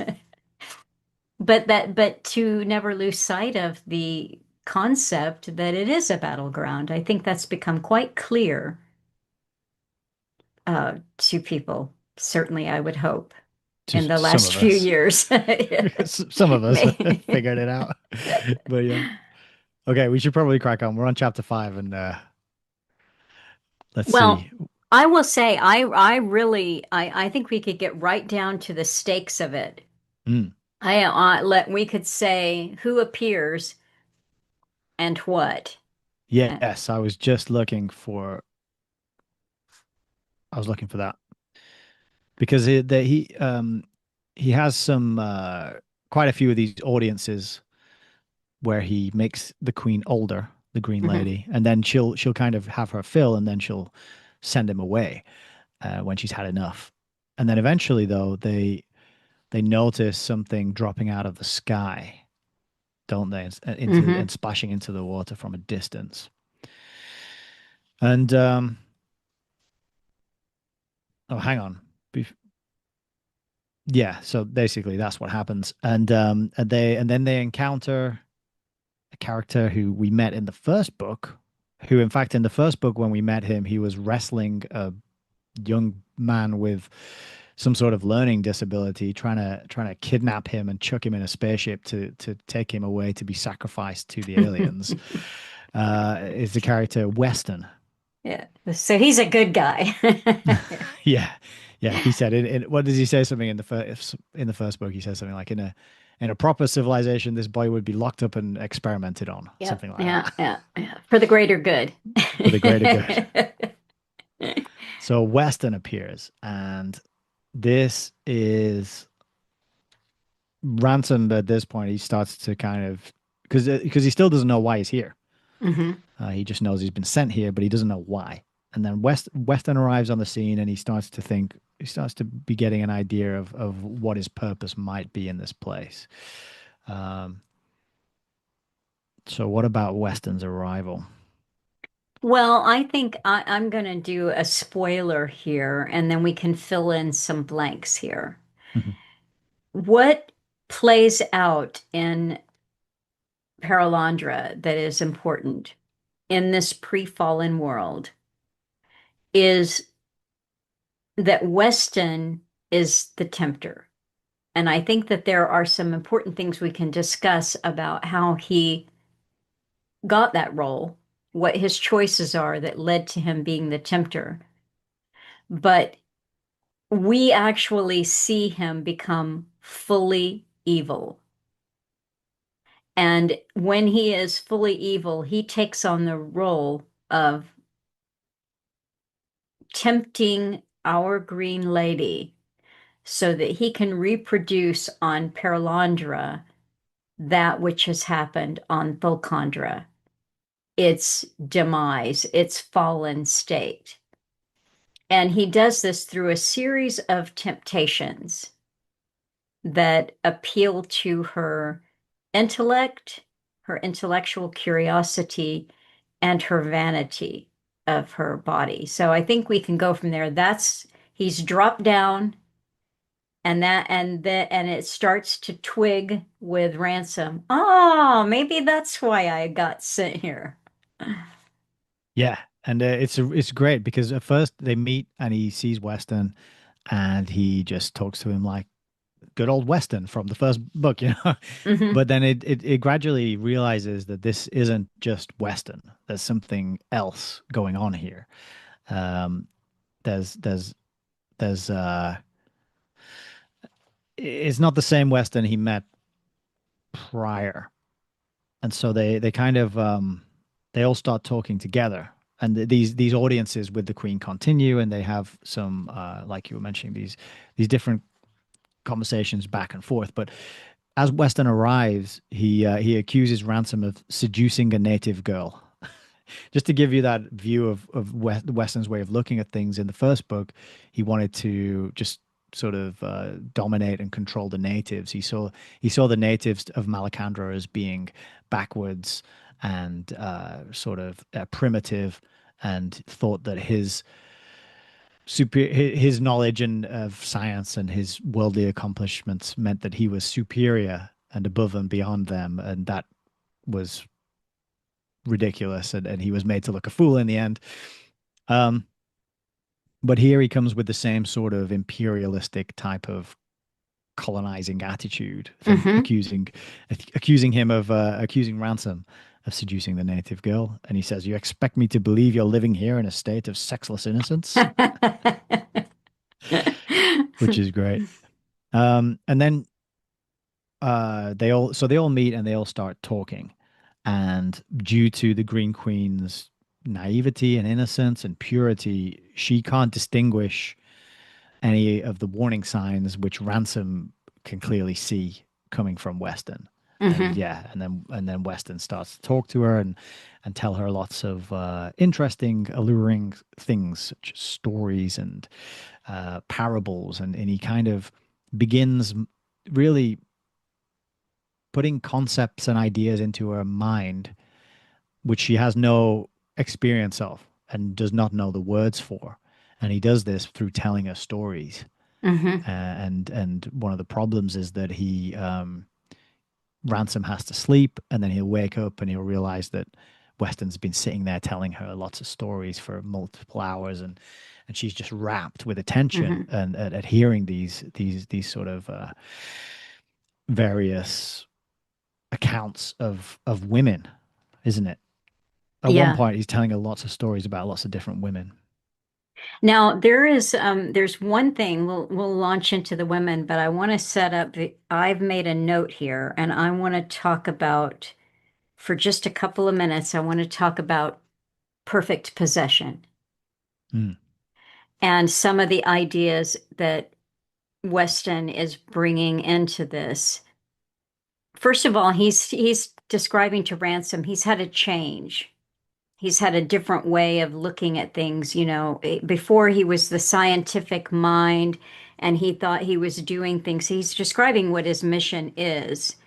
Um, he said, I don't know if I've got that marked off there, but basically, in the first novel, Weston's got a burning desire to save man by like experimenting on, sub-intellect young boys. That's it for the greater good. But he's in the first novel, Weston is the scientist, and he's on a mission, which we still get from people like Elon Musk. Well, we've got to go to Mars. It's not working down here. We've run out of resources here. We've got global warming, and it's we got to leave. We have to go for to save humanity. And so he's explaining that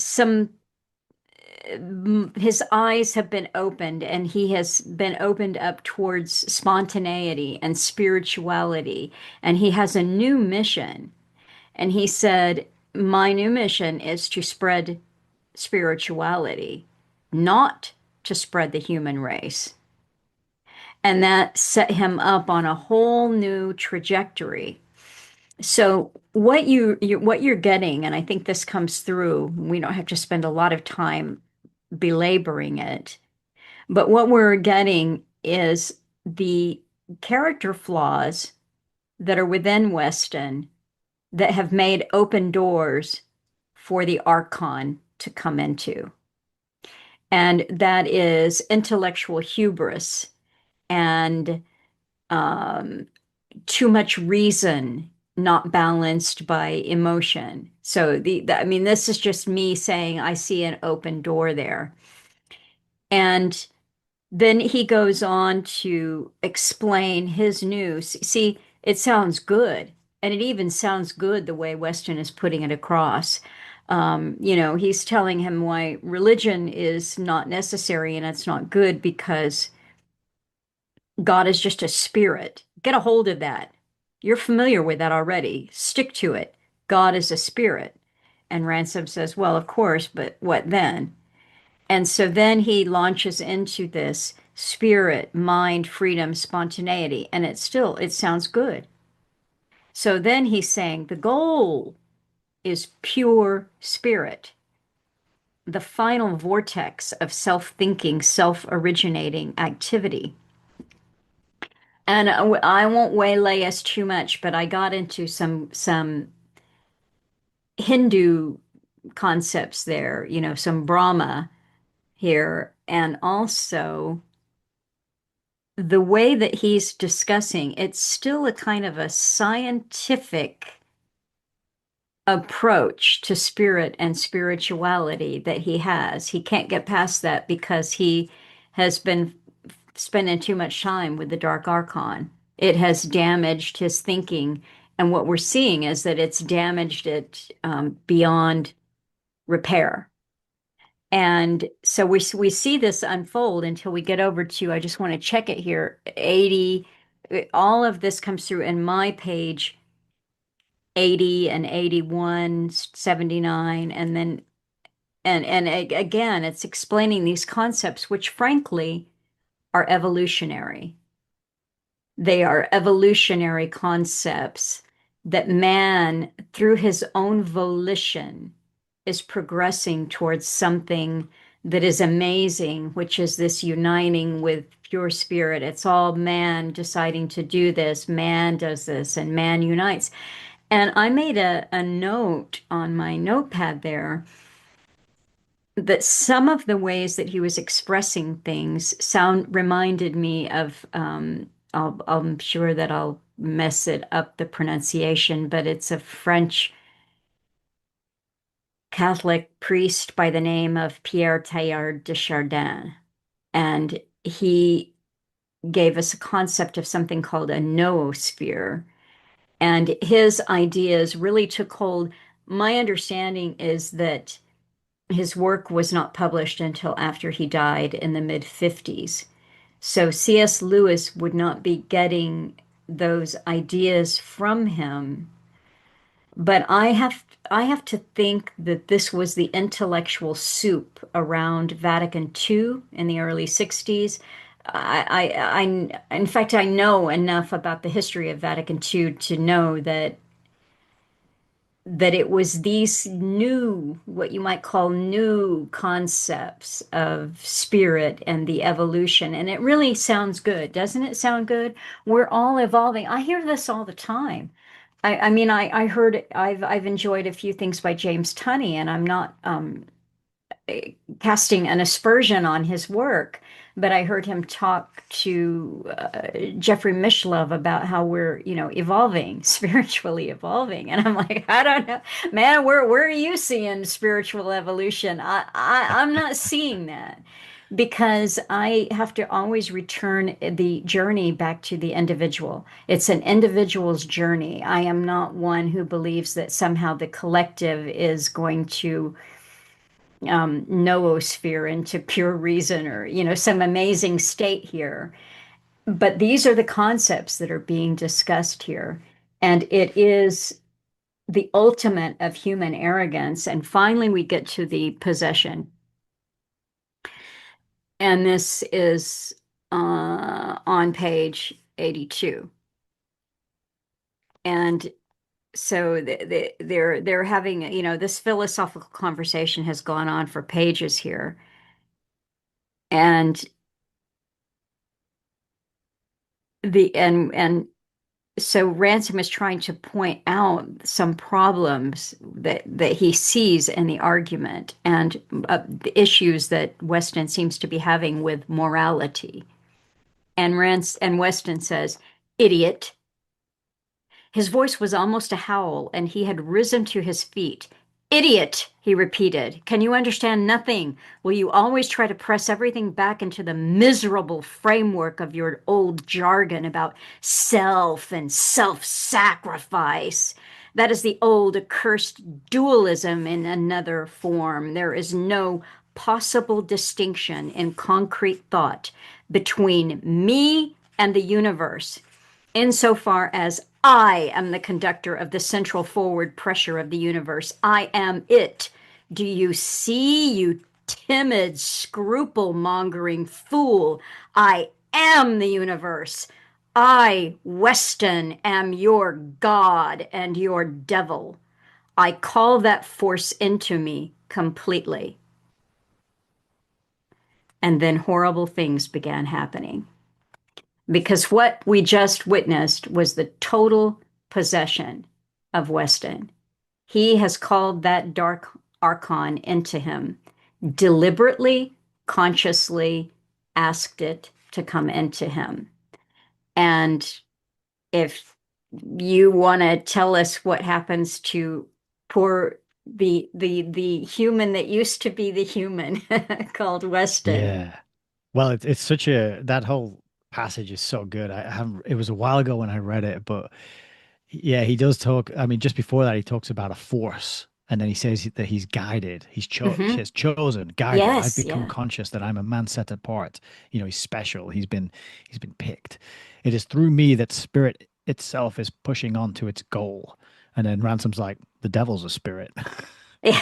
you know, just pointing that out. And then yeah, and then he just he's but an interesting bit as well is he says something like he says something the thing we are reaching forward to is what you would call God. The reaching forward is what people like you always the reaching forward is what people like you always call the devil. And he's saying they're the same thing.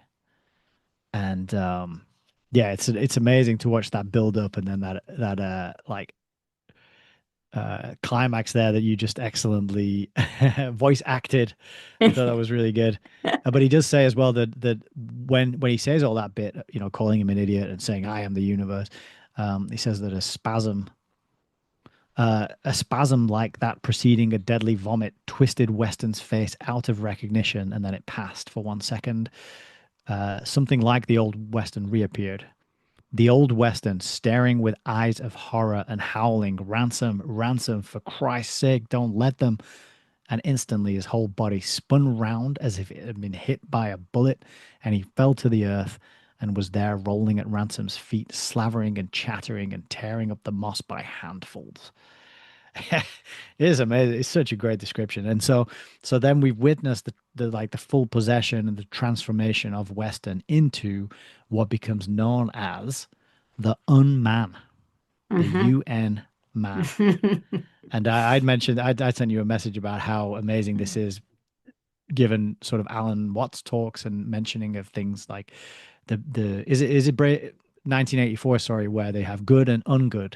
Hmm. They're simplifying the language, aren't Hmm. they? They're Hmm. removing words and just saying we don't need a different word. We don't need the word bad or terrible. We just have good and ungood, and that'll do. Hmm. And then Alan often reminded us that the United Nations, the UN, is it's one. It's the French word for one. And a lot of what we study is this sort of one world system, this one world control grid. So I just thought it was a wonderful synchronicity to see this is the unman, the UN man. But that's what Weston becomes. And this is when his full kind of assault on the Green Queen and his attempt to Hmm. persuade her to basically break one of Maleldil's commandments, one of God's commandments. And I think there's only one. Yes. Yeah. Basically, all God has told her and the king, who's absent. So there is a king on this planet as well, but he's absent. He's off going on his own adventure. We find out later. But the one commandment is don't ever take up a abode on the fixed land. So it Hmm. turns out there is fixed land on this planet. Not much, but there is some. And he basically says to her, never. I think he says never sleep there, Never right? sleep there. Never sleep So on fixed land. never sleep, and that's it. Yeah. And so then the sole mission of the unman becomes to convince the Green Queen that, oh, doesn't won't God Hmm. really wants you to disobey him? He'll respect you more if you make Hmm. decisions for yourself and you make your own mind up, right? Yeah. And this is when this is when the contest begins and Ransom starts to realize what he's there for. The unman is there to tempt the queen, and Ransom is there presumably to prevent that temptation from happening. And he starts to see it through the biblical terms, the biblical worldview that he has as a Christian. But he doesn't see it as it's quite C.S. Lewis. He makes it very clear that this isn't a simple repeat of what happened here on Earth with Adam and Eve. Hmm. This is not the same thing again. And I think that's worth mentioning too. Is it's not a retelling of the same story. It's kind of an echo, but this time, instead of it just being Eve and the serpent, you've got the Green Queen, the Green Lady, the serpent, who's the unman, but Ransom is there as well. And the reason Ransom is there and the reason that Ransom can be there to um, to prevent this or to attempt to prevent it is because in the explanation of the book is because at the first temptation, God had not incarnated. But Hmm. now that God has incarnated and brought humanity into his body, the body of God, there's then now God can be there through ransom Hmm. to affect this outcome in a way that he Hmm. couldn't in the Eden story. So yeah, and then it kind of goes on from there. And I don't know this depiction. What did you make of this depiction of Weston being possessed and the because I got creepy chills from reading about this. He was so unsettling and unnerving. The It was, C.S. Lewis did a fantastic job of the whole tension there too, because you, you see, Ransom's got to decide how he can tackle this. First of all, he figures out, okay, this must be my mission. This is why I'm here. But now that Weston has become fully possessed, he's got incredible power. And so, intellectual power, physical power, this sack that used to be Weston is now housing this massive entity of pure evil. Even when C.S. Lewis is describing his devilish smile, it he goes to great lengths to say, well, we talk about a devilish smile, but by the time I don't have, I won't bother to pick it up and look for it, but he said it's so much colder than the way you would think of a devilish smile. You would think the imp, was there humor there? Was there devious there? And it basically turns out that that smile is simply that you are nothing to that entity. There's nothing human there, and that smile conveys that. And it's very chilling the way that he writes it. It's a good passage. I'm trying to find it now. The only bit I can find Let's see. is he mentions here something which Oh, was and was not Weston was talking because it's kind of a gradual thing. hmm. This transformation, and then Weston does reappear every so often, but then he starts to doubt. He wonders if when Weston reappears, if it's even Weston or if it's just this entity So I pretending. I wondered that. I went back and reread some of the passages because at first I was thinking, because you see, Ransom's big thing is, okay, this is what's at stake. How do I do it? And Ransom doesn't feel that he's physically able to take it out, but he keeps getting these glimpses of the old Weston. So that makes the task harder because he doesn't want to eliminate a man. Yeah, and he And actually ends up having feeling bad for Weston, even though he yes, knows Weston is an evil SOB.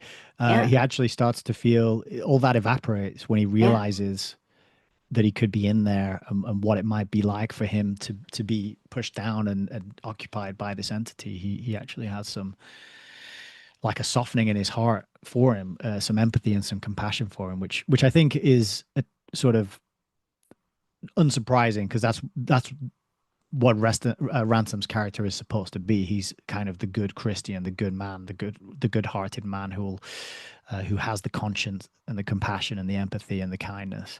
There is something that I listened to a little bit of a lecture. It was a short one. I'll be able to find it again. It was about a 15-minute lecture from some PhD in, I don't know, theology or philosophy, but it was coming from the Christian point of view. And his question was, is hate ever okay? In Mm. the context of Perelandra. So he goes right into the heart of what the situation is. But I'm going to bring even more depth to that because I want to bring a little bit of Alan Watt into that discussion too. But he's saying because we're told no matter what you are, if you're a Christian or an atheist, hate is not good. Hate is not a good thing. We don't want to hate. And so the discussion is hate ever okay? Because there is that point when Ransom is assessing what is it that he's looking at, and the old Weston keeps coming up. And he's finally able to find an appropriate use for hate, but Hmm. only when he satisfies himself that Weston really isn't in there anymore.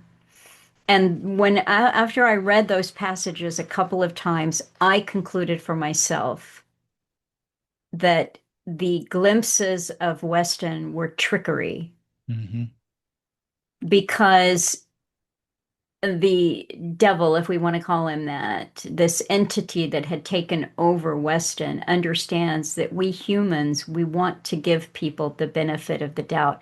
That is human to give people the benefit of the doubt. And I personally have had several experiences with some really bad people, and I just keep giving them the benefit of the doubt because, or even, and to take the benefit of the doubt further, well, what have I done wrong?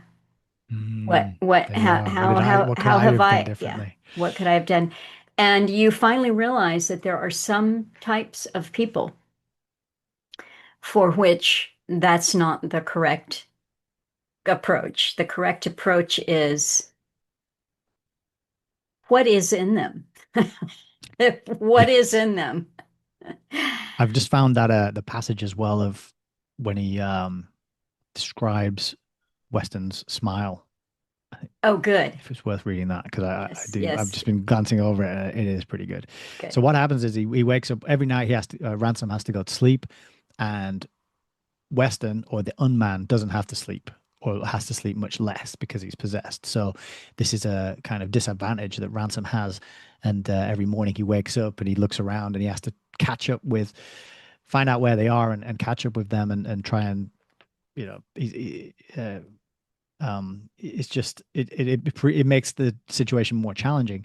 And this one morning he wakes up and he's looking around. He can't see the Green Lady or the Unman, and he finds a trail of dead frogs, and they've been sort of sliced in half. They've been picked up and killed and then thrown to one side, right? And so he follows this trail, and actually he finds one that isn't fully dead, and he decides to put it out of its misery, and that This is again, you're really getting to the heart of what it is to be human because the impulse is I can't save this, so let me put it. Yeah, but carry on it because yeah, it's a very heartbreaking little scene. it is, yeah. So he basically tries to he says the whole he finds the this trail of damaged animals. He says it's one of the brightly colored frogs, but some accident had happened to it. The whole back had been ripped open in a sort of V-shaped gash to the point of the V being a little behind the head. Um, and then he realizes it's alive, and then he says he tries to put it out of its misery, and he finds it extremely difficult, much harder than he expected. And he says that it would have been better, or so he thought at that moment, for the whole universe never to have existed than for this one thing to have happened, meaning this frog that's basically been tortured. He says, then he decided, in spite of his theoretical belief that it was an organism too low for much pain, that he had better be killed. He had neither boots nor stone nor stick. The frog proved remarkably hard to kill. It's amazing how he doesn't even describe the method or what he tried to do or any, it just that one sentence. And then you just feel the kind of gut wrenching horror I of the mean, you're scene. making me, tear up again. It's just it's horrible, And you're right. He doesn't graphically describe it, but it's this, it's a frog. And he says, when it was It's far too late to desist, he saw clearly that he'd been a fool to make the attempt. Whatever its sufferings might be, he had certainly increased and not diminished them. But he had to go through with it. The job seemed to take nearly an hour. uh, Yeah, it's heartbreaking. But he continues the trail, and then of course he finds at the end of it Unman sitting there, just picking these frogs up, ripping their backs off, and throwing them to one side. And at this point, he's starting to look like a corpse, like an animated corpse. And I forget what it was, but Weston had some sort of accident earlier, and he recovers from it, and that's one of the clues that tips Ransom off. He says, "How's he recovered from this Mm-hmm. thing so quickly?" Mm-hmm. And at this point, he's starting to look like basically a zombie. Um, he says he did not look like a sick man, but he looked very like a dead one. The face which raised from torturing the frog had that terrible power which the face of a corpse sometimes has of simply rebuffing every conceivable human attitude one can adopt towards it. The expressionless mouth, the unwinking stare of the eyes, something heavy and inorganic in the very folds of the cheek, said clearly, I have features as you have, but there is nothing in common between you and me. It looked at Ransom in silence and at last began to smile. I just skipped ahead because the Mm-hmm. description is long, but it's good. But we want to get to this smile. We have all often spoken, Ransom himself has often spoken, of a devilish smile. Now he realized that he had never taken the word seriously. The smile was not bitter, nor raging, nor in an ordinary sense sinister. It was not even mocking. It seemed to summon Ransom with a horrible naivete of welcome into the world of its own pleasures, as if all men were at one in those pleasures, as if they were the most natural thing in the world and no dispute could ever have occurred about them. It was not furtive, nor ashamed. It had nothing of the conspirator in it. It did not defy goodness. It ignored it to the point of annihilation. Ransom perceived that he had never before seen anything but half-hearted and uneasy attempts at evil. This creature was whole-hearted. The extremity of its evil had passed beyond all struggle into some state which bore a horrible similarity to innocence. It was beyond vice as the lady was beyond virtue. Mm. Oh yeah, it's so creepy, like spine tingling. Um, Ugh. and it just gets worse and worse. As if it could get worse and worse. But um the young man doesn't sleep. And what he does, he kind of finds these very mean, childish ways to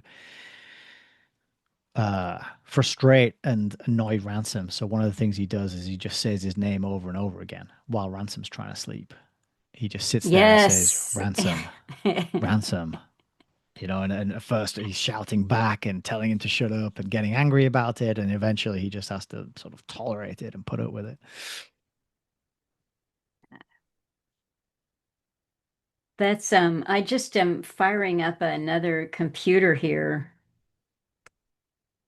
Sorry to turn my back to you, but there was something Laura from book club Mhm. was I was messaging with her just before we got on the call, and I said I was just about to start recording with you.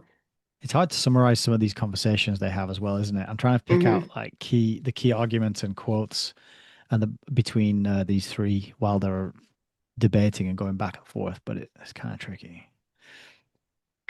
Okay, so anyway, I was back and forth with Laura about a couple of other things that we were working on.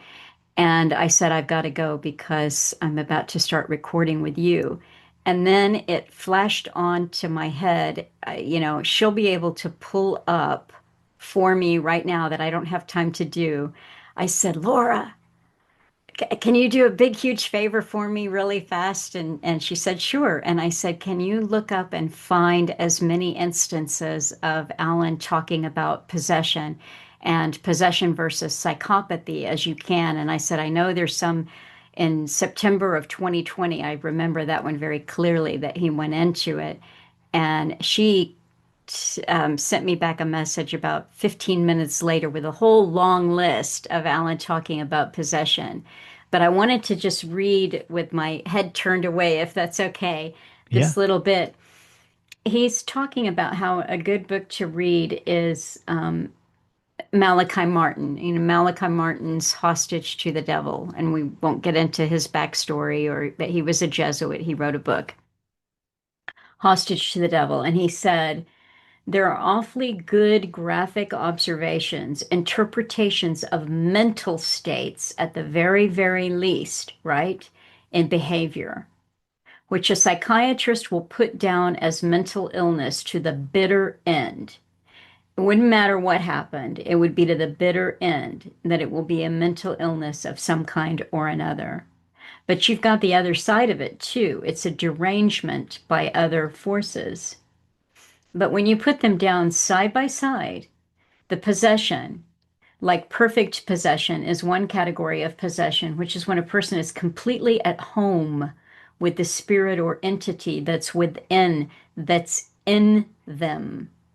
They're content and they can work well together.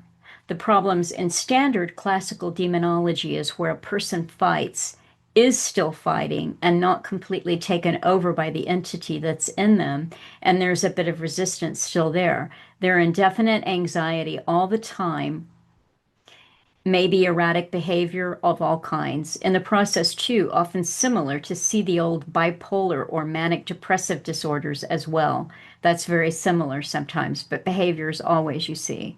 When a person has deliberately taken an entity on board and sought it out, it's a different kettle of fish.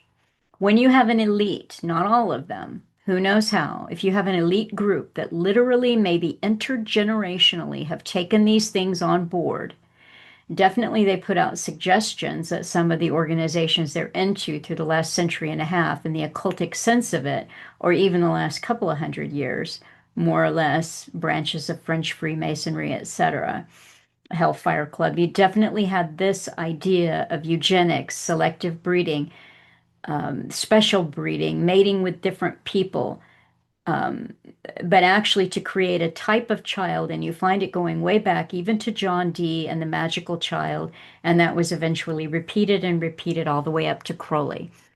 So, one of the things that Alan talked about in terms of psychopaths is that people should be, he said this in regards to, I'll find it for you when you get into Foundations, Their Power and Influence. But I remember a conversation that he had about that, about the people who intergenerationally work in foundations.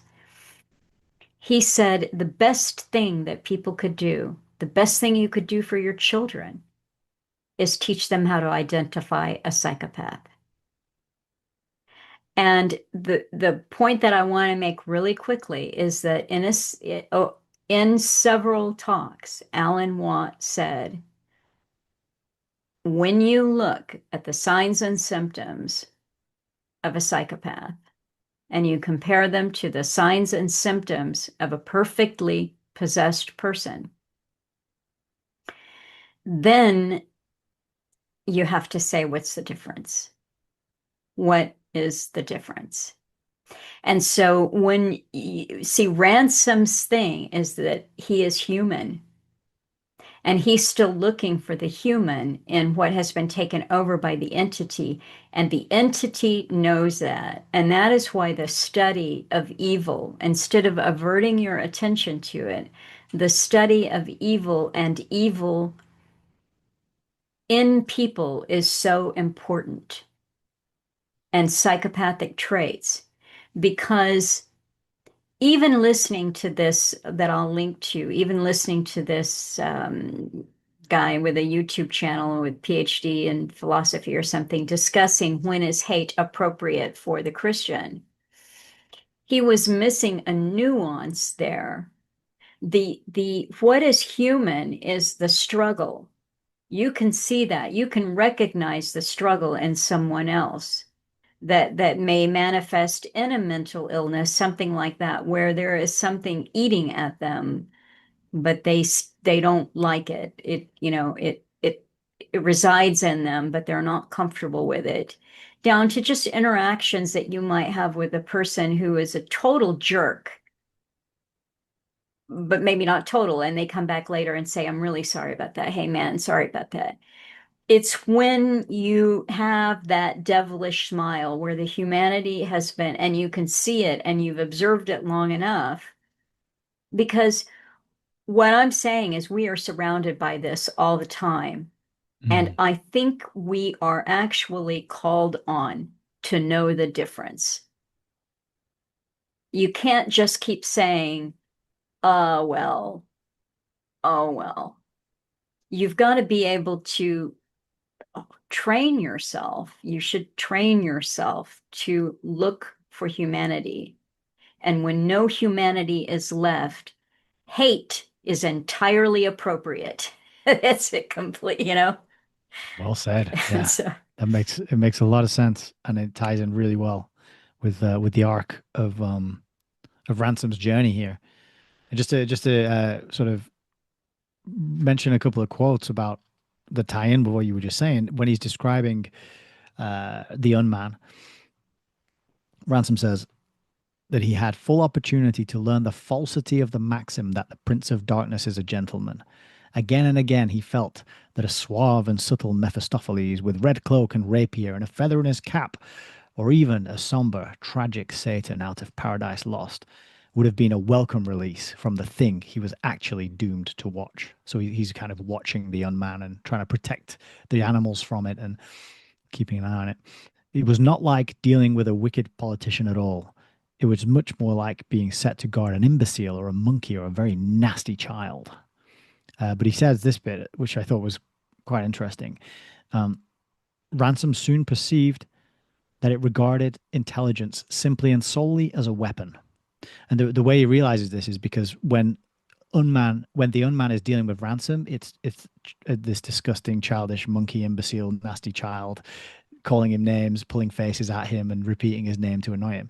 And then when the unman talks to the lady, he's full of persuasive stories and rhetoric, and he has all this intelligence. And he says it regarded intelligence solely as a weapon, which it had no more wish to employ in its off-duty hours than a soldier has to do bayonet practice when he's on leave.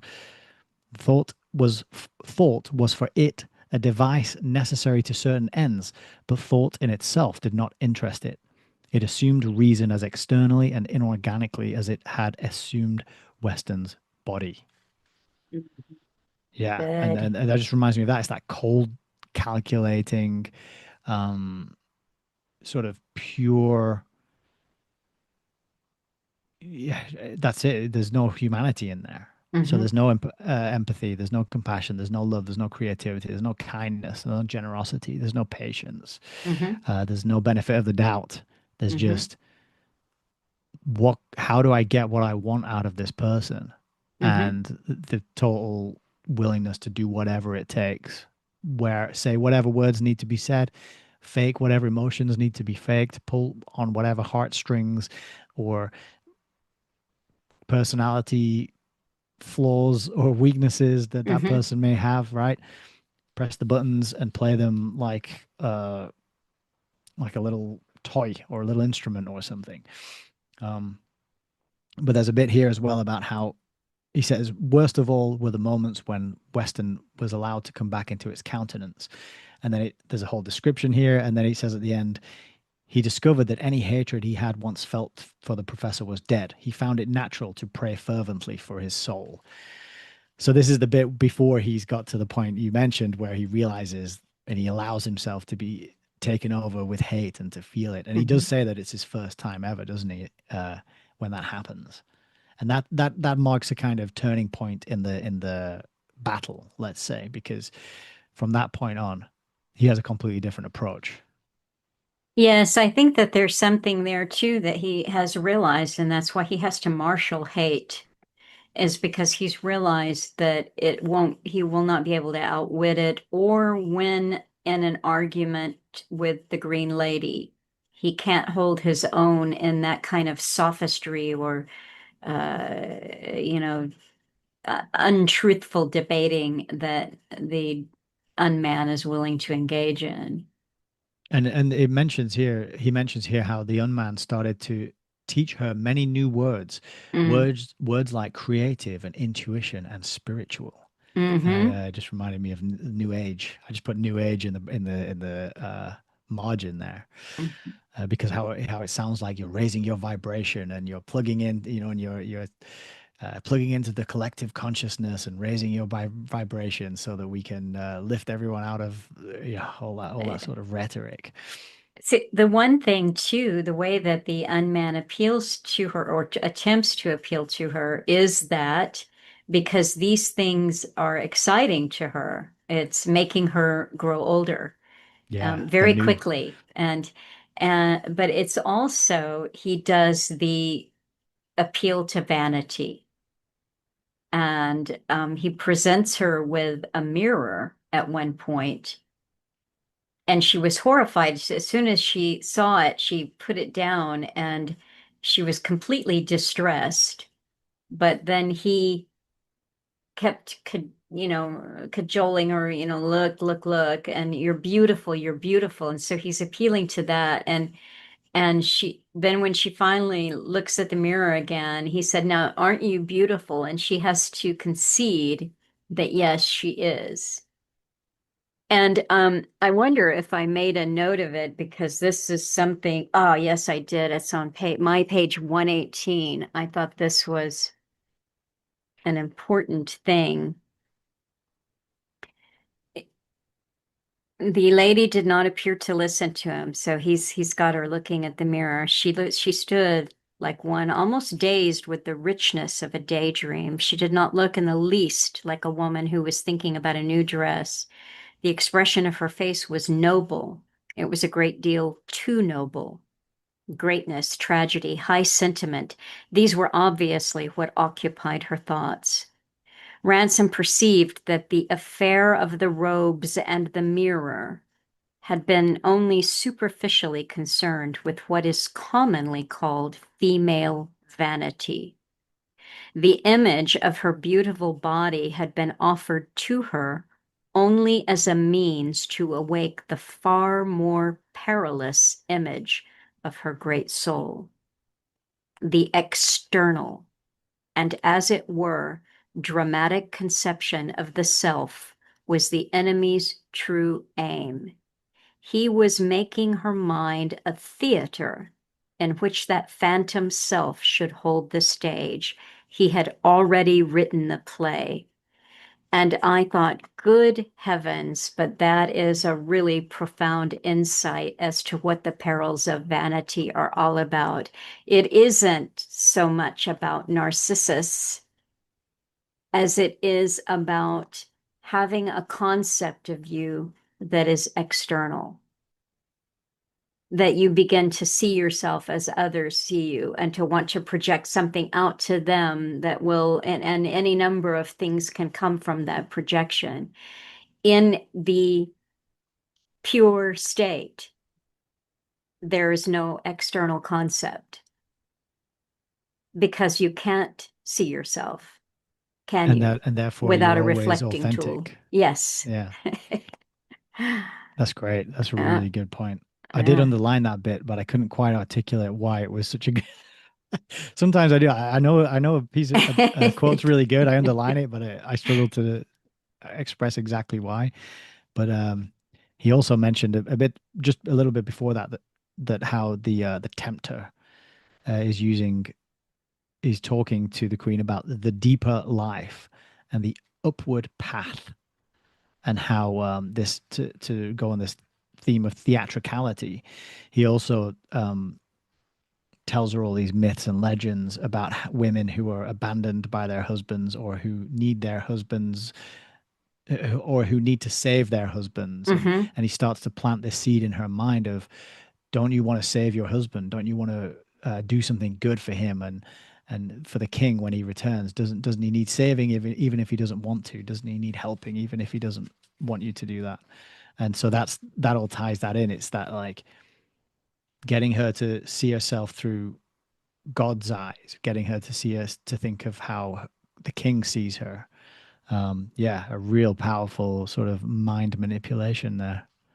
The other thing too about the vanity, which he gave her the mirror, but the main thing was he made her a feather coat. And at first she didn't want to put the feather coat on, but then he just kept at her. And she did put it on. And then he said, you have to admit this is pretty spectacular. He wanted her to admit that. And he kept telling her that the women of other worlds, I think he was mostly talking about Volcandra, but that because they wore these clothes and they engaged in the outward appearance, they were, and also probably too the intellect, the sharpening of the intellect, they had then made themselves so much more attractive to the men of that planet than they could ever be. And so he's Yeah. undermining her own nobility and her own worth, which was never in question, couldn't be in question before he arrived, or the women of the other planet. And at first, I just had this image of this big, huge, feather coat. I think maybe, was it, oh, Bjork. I was Yeah, the having an crazy image, yeah, feather just outfits. crazy costumes and elaborate stuff. And I was thinking of it like that. But when I thought about it the other day, I thought he killed all those birds. Yeah. And when he's first called on that, Ransom, calls him on that. Oh no, he just plucked him out. But we saw what he did to the frogs. He killed all those birds. So she's now wearing something dead. And she says, "Oh, he just found the feathers." Hmm. She says that like Yes. he's Yeah. told her he just found them somewhere. But we know because Ransom finds him plucking feathers Yeah. idly, just idly sitting there pulling feathers out of some of the birds when he can catch hold of them. Yeah. Yeah.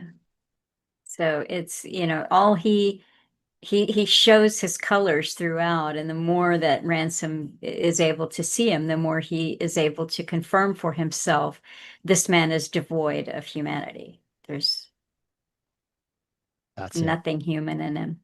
And then immediately after that is when Ransom comes to that conclusion as well. And he has a sort of crisis of faith and he's sleeping.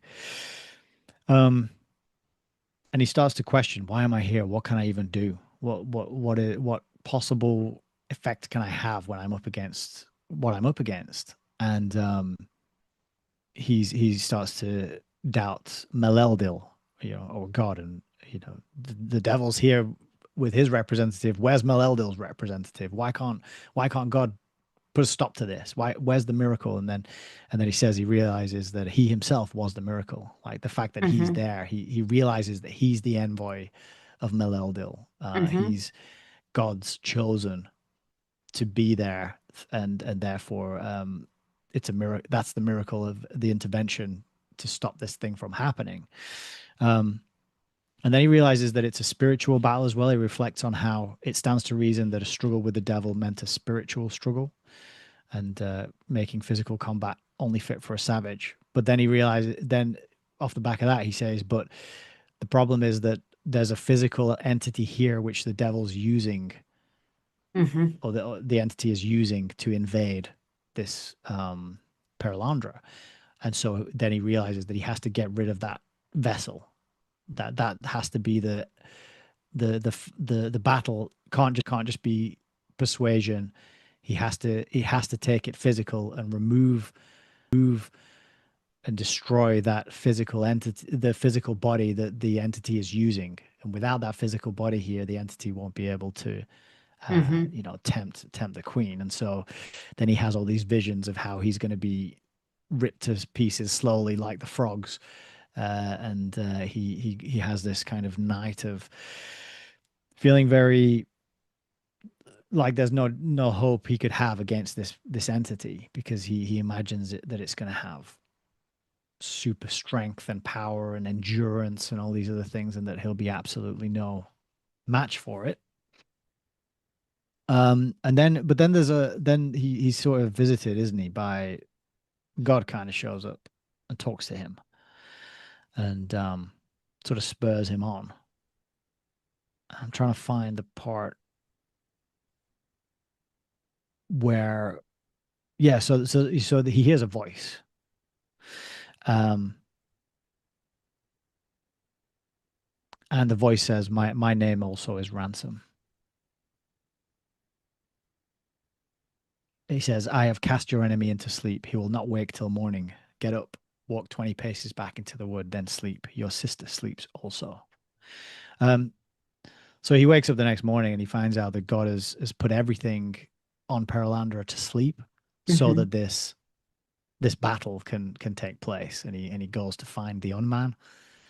And then they just have the most almighty scrap that reminded me of that film They Live, with the sort of 15-minute fight scene in the alleyway that just goes on and on and on and on.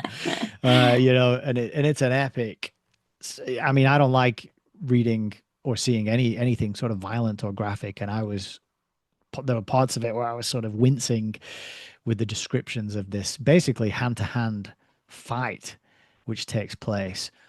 And yeah, what did you think about this whole conflict, and how did you find reading it? Because I think you've said before that you'll skip certain parts of books if it's violent Yeah, or I sexual read it. or It was intense, and it did go on. And I guess I thought that was just his way of dramatizing it. yeah, and also trying to show even Ransom's own struggle, that he never thought that he was physically able of to engage in this, but he overcomes that, and it's carried on in a way.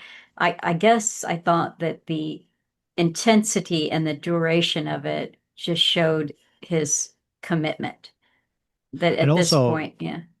sorry, I just had a thought that one part of it as well is that he expects the unmanned to have this superhuman strength and agility, but he realizes very quickly that it just has Weston's, or what would have been Weston's, strength and speed and agility. So it's a human fighting a human, even Mhm. though this human is animated by whatever it is, that it's not super strong. It's not super fast or anything like that.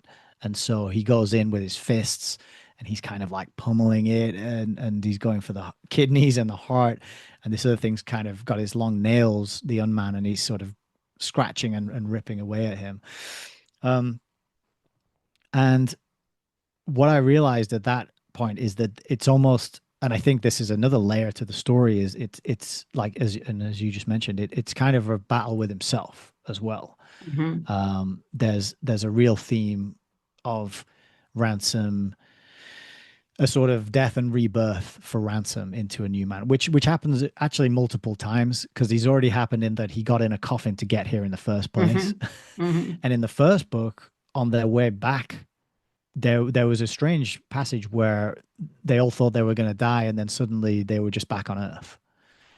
Right, on the way back, if you remember, they had just enough air, and they wouldn't talk Mhm. to each other Mhm. because they only had just enough air to make it. And then just as they were coming to Earth, they realized the moon was going to cross their trajectory, and therefore they'd never make it to Earth.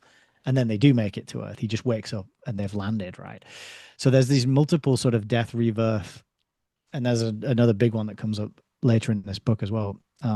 The sort of cycles for Ransom, and I felt like this part was kind of another aspect to it, was him overcoming that part of himself that had any doubt or any uh, skeptical hesitancy in the reality. Like he almost becomes a full man of faith. Mhm. Mhm. Prior Mhm. to this, he's like, yeah, he'll pray and he'll say, but he has doubts, and he's kind of not 100% a man of faith. But I think after this, when he confronts and battles with the unman, and ultimately defeats him, I think after that point, he's totally sort of leveled up in a way, to use a computer game term. He kills the big boss, and then he levels up. That's good. So Well, yeah, uh, what else do we need to, well, we're coming up on I think, yeah, it's getting late there, so I think we should race through what happens next, and then maybe, yeah, let's race through what happens next. Like, all right, take us to the very climax where good overcomes evil. yeah, this bit is the bit, oh well, of course, that I read the most recently, so it's fresher. But they have this epic fight, and they're exhausted, and they both collapse in exhaustion. And then as soon as they wake up, they carry on fighting again. And then eventually the unman flees on a fish, because you use fish to travel around on Perelandra, and they're very friendly, and they'll carry you around. And uh, he's and then Ransom takes chase, and he's going after him. And this goes on for days and days and days. And then eventually they meet. He stops fleeing. The unman stops fleeing, and they meet face to face on their fish. And Weston comes back, and there's this other moment again of like, oh, Weston's back. And what happens is they end up. It ends up to be it's a ruse again. Of course, it's another trap, and the unman grabs hold of Ransom and pulls him down into the water, and they sink and sink, and then eventually they resurface in the pitch black on this pebbly beach, and it turns out that he's in a cave. And yeah, and then there's this whole section of him sort of navigating this pitch black cave, trying to find a way out, trying to just move towards light, but in total darkness. And it's quite a long section of the book described in a lot of detail of this journey he goes on, feeling his way through, stubbing his toes, cutting his feet on sharp bits of rock, and eventually he gets through this cave, and he finds a sort of crack of light, and he makes his way to this area where there's a big fiery inferno going off. It sort of seems like a molten lava type situation, and that's casting some light. And as he sort of stops to rest through this gap that he's just crawled, comes the unman who's been chasing him this whole time and dragging himself along the ground, kind of like a zombie, you know, a half-eaten zombie that's still coming after him. And behind the unman comes this monstrosity with multiple eyes and a compartmentalized body that's kind of like a wasp sort of insect thing. And this is what I alluded to earlier in the talk, where the effect of the entities on your perception is communicated. So if you remember, Lewis was struck on his way to Ransom's cottage by how sort of terrifying the road looked. I remember you read that passage. And then in this scene, Ransom sees this creature, and it's got eyes on tendrils and all sorts of weird things going on, and he feels all this fear. And then he ignores the fear. He picks up a rock, he smashes the unman in the face with it, and chucks his body into this molten lava river that's roaring past him. And then at the moment the body sinks below, his fear of the sort of insect monstrosity disappears, and he realizes it's just another creature.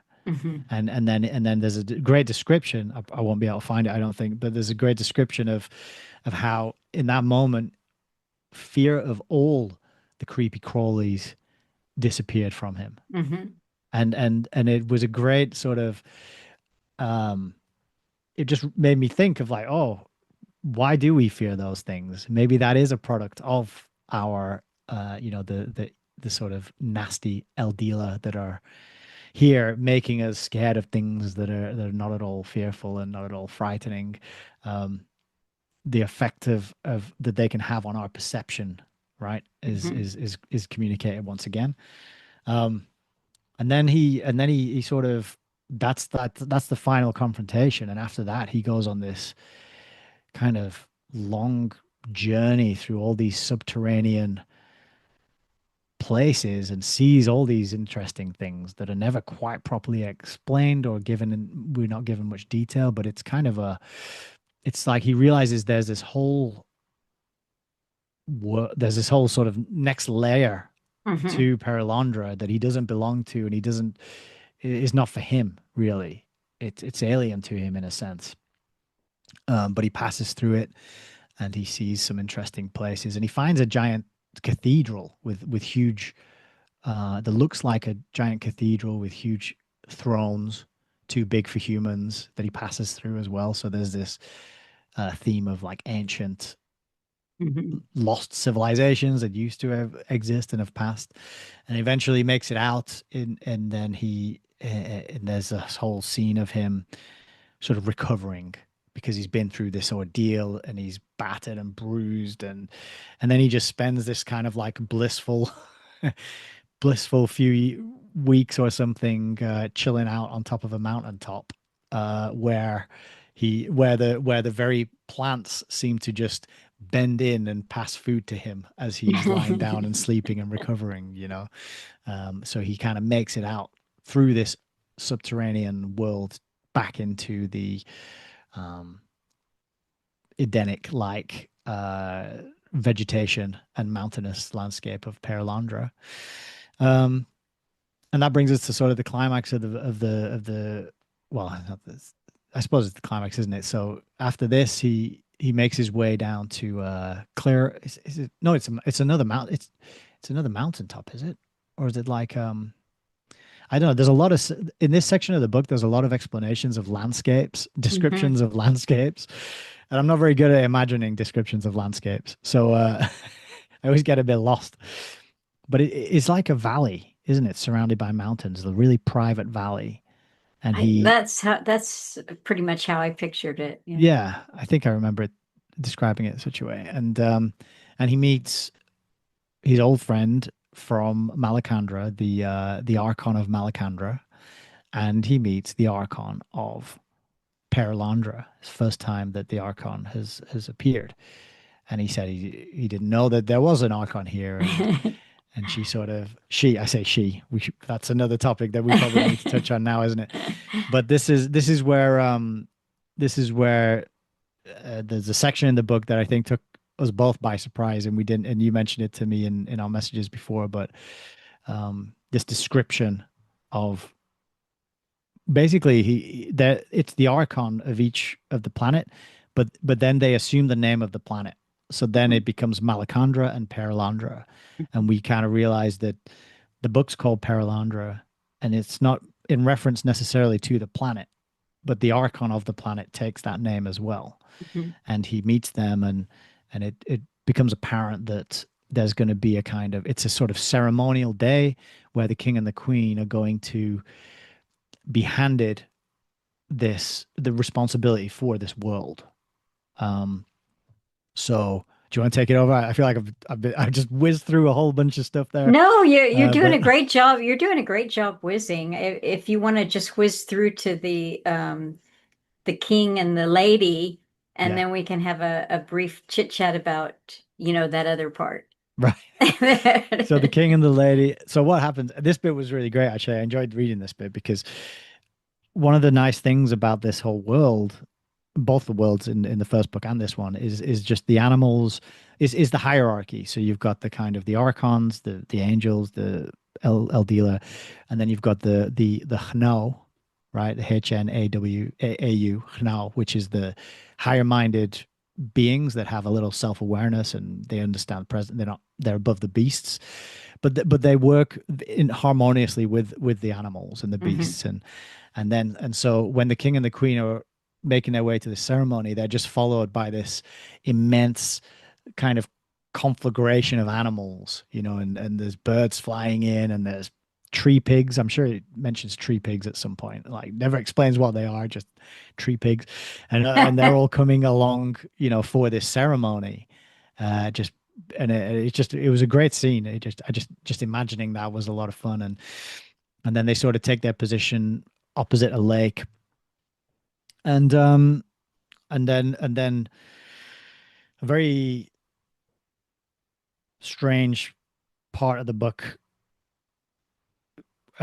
is next, where the king and the queen, and the two uh, Oyarsas, the two archons, and Ransom, they have a kind of like five-way psychedelic experience.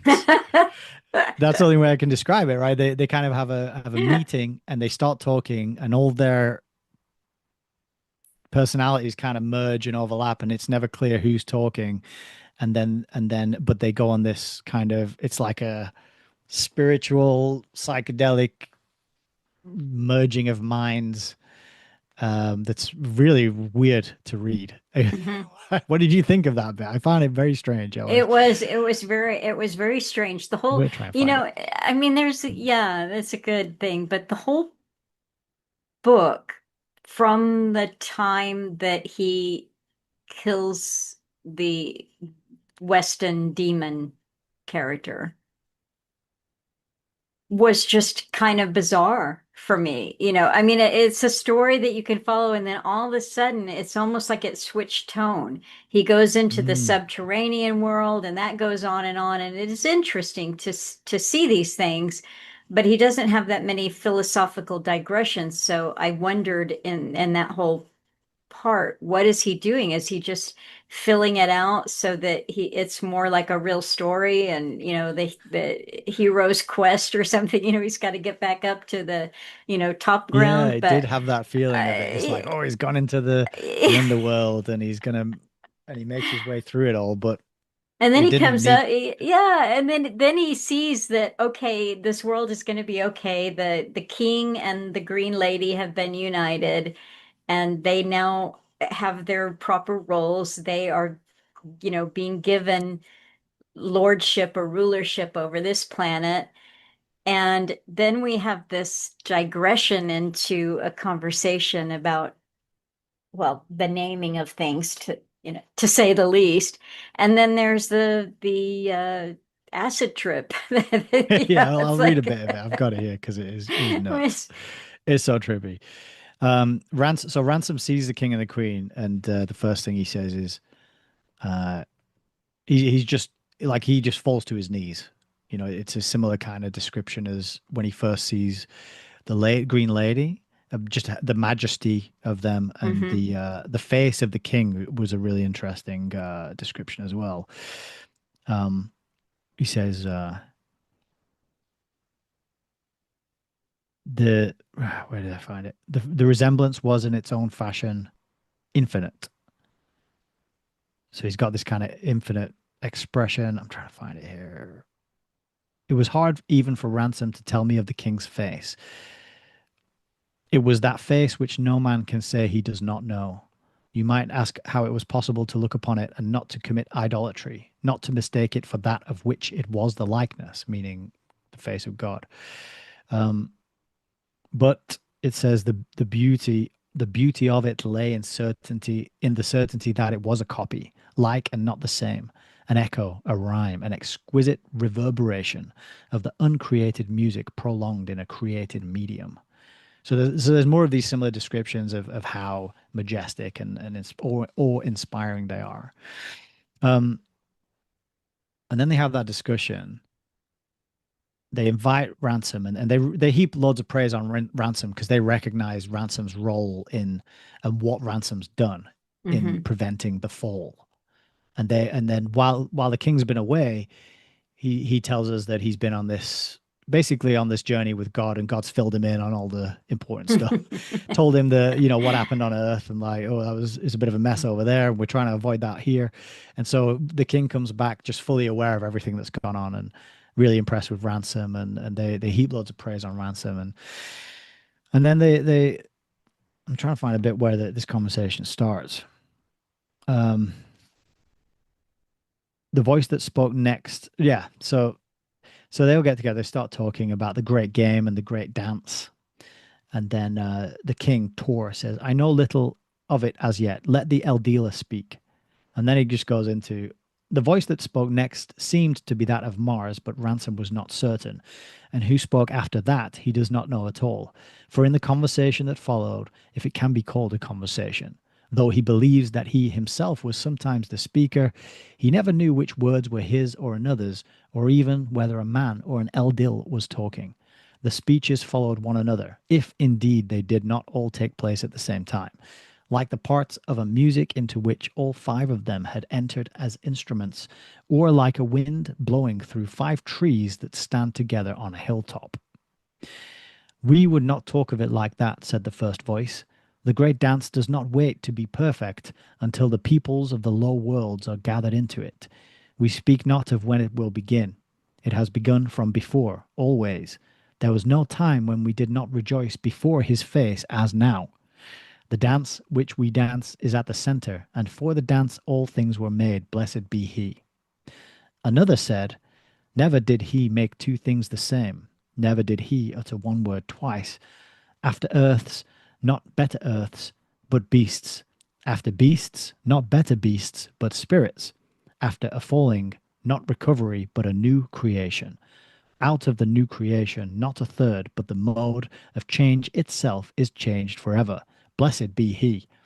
And it just goes, it goes on like that. Every paragraph ends with blessed be he, and there's 4 pages of Age, it, yeah. like four It's pages. it's It's nuts. almost it's almost like the Unborg. You know, It is a bit, yeah. it's got this kind of hive mind quality to it, and yet I suppose if we took a magnifying glass, we'd be able to pull out the distinctness of it. But it was odd. That's it was I'll admit, odd. right? I read 4 or 5 paragraphs of it, and then I just skipped to the next bit that didn't have "Blessed be He" at the end. I didn't read the whole thing because I felt like I'd have to really chew on it Yeah. because and pick it apart because it's almost like poetry rather than it's like stream of consciousness poetry rather than narrative. Yeah. Um, but the next section I thought was good, was interesting because he kind of describes it's another description of something that's transcendent.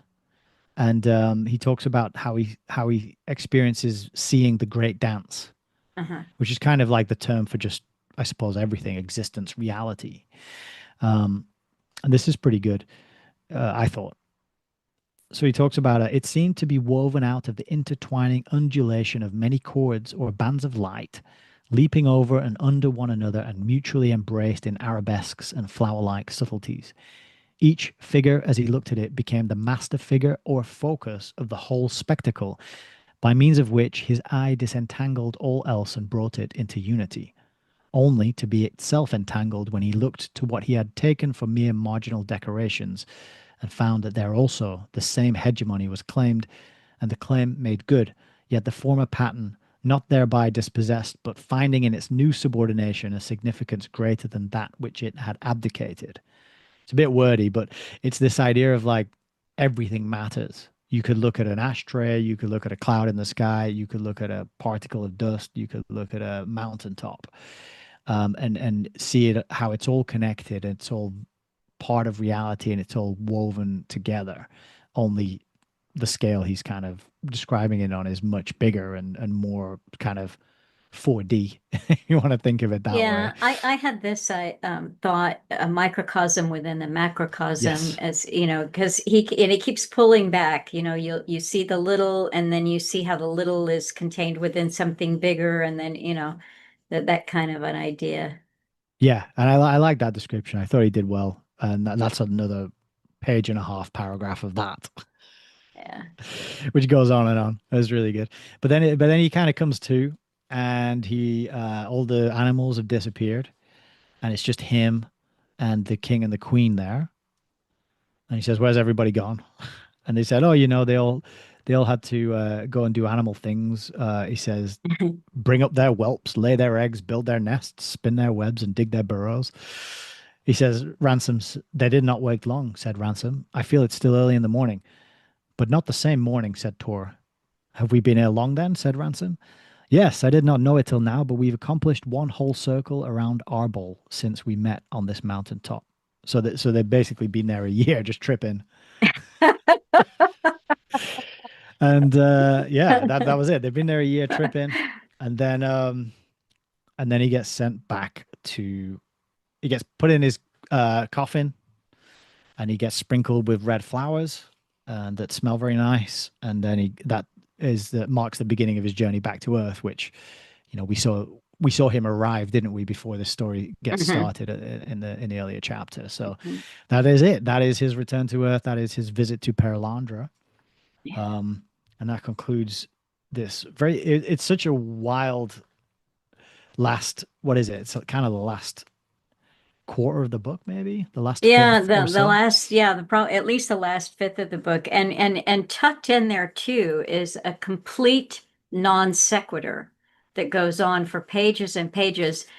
I think was it after the tripping or before the I tripping think where it's he gets before. before the tripping Let me see if I can find it. he gets into this non sequitur of gender and sex and how things are, we can say that It's when it I'll just mention that it's when he first sees the archons, and they're shifting through different forms. And the first form is just like an overwhelming mess of noise and sound. And he's like, stop. And then the second form they take is just a gigantic wheel rolling through the countryside in the distance. And then the third form they take prompts this whole, this digression into, I'll let you describe it. I think you'll do a better job than me. Well, I didn't mark off particular things, but it is a treatise, or it's a reflection on gender. How do things get their names? We call a mountain has a feminine name, but it doesn't look feminine. And he goes on through all kinds of things. He's pulling them up and saying, this has nothing to do with sex, and gender doesn't have anything to do with the male and the female and so it's a language thing. I think it's a discussion really about language. Mm. How does the philologist approach something? How does the philologist decide that something is masculine or feminine when, for instance, a mountain could not be seen to be feminine? And it just goes on and on and on, this consideration of gender and naming things. And I guess in a way it's, I don't know. I really am still at a loss as to how it ties in with the bigger theme, but it's right there. I Uh, feel like we should do another video just analyzing the acid trip and the the gender lecture that we Well, I get tell you because what, let's do it. Let's have the acid trip and the gender, because it really is. I would like to reread it and consider it some more. And okay, we could sometimes do I do. Yeah, a shorter one, yeah. diving into those a little deeper. Yeah, I'm Let's up for do that. that. That hideous strength is the last, and it may be the most important of the three, just in terms of how it comes into today's world. Everything that I have heard about the book or read about it is that it's going to cover themes about scientism and scientocracy and technology having too much power, man giving technology too much power. These are very pertinent issues. And also that hideous strength is about 400 pages or longer than that. It's basically the same length as the first two put together. Yeah. If you can see on my book there, that's Yes. marked Yeah. pretty much half. So So it's yeah, big. So it's going to take us a while, I think, to get through it. And maybe we'll do a 45 minutes on the acid trip and gender. Because I yeah, don't want to sell it short, but when I read through it the first time, I was just, where did that come from? yeah, I can kind of understand it, and we might have to. Okay, so it's an hour. I'm plotting out an hour for us already, yeah. because the one thing we didn't touch on this talk was duality. And that word, I'll give everybody a head start on duality, and the word, which is vociferate. Yeah. So Vociferate. that's your homework assignment. Go look up vociferate. And I couldn't find the word. What did we come up with? Vociferous. It's Vociferous. an adjective. Vociferous. There you are. So it's duality is a key theme of Perelandra. Good and evil, dark and light, right and wrong, and we could touch on that a little bit more, because I think that that's how he's bringing gender into it, the masculine and the feminine. But I would like to re-examine that. And of course, he we are reminded that we don't want to do the same thing twice. So we're going to have to enter into that acid trip a little bit different. We have to take a different angle in the next time. But But on the topic of gender, though, there's clearly it's clearly a theme that needs to be explored. Just because you've got the first planet they visit is Mars, Mhm, the second one is Venus, and that's these are right. traditionally associated. Men are from Mars, women are from Venus, the famous book. So my words are leaving me. Sort of yielding. It's not. That's the word, yielding. It's kind of it's a landscape that has feminine qualities, and the landscape of Malacandra has more masculine qualities. It's the hierarchy, it's the structure that's in place. So that's no accident too. And the It's fact that we meet the queen in this one, and in the other one, the journey is to meet the archon, who's kind of the masculine leader. So I think there's a lot to be uncovered there, and all right. not We'll only have a accidental. we will be bringing you a short. That's it. And so I don't know. Well, let's see. We're the 1st of October. I have a feeling we're going to be into the early December before we're ready to do that hideous strength.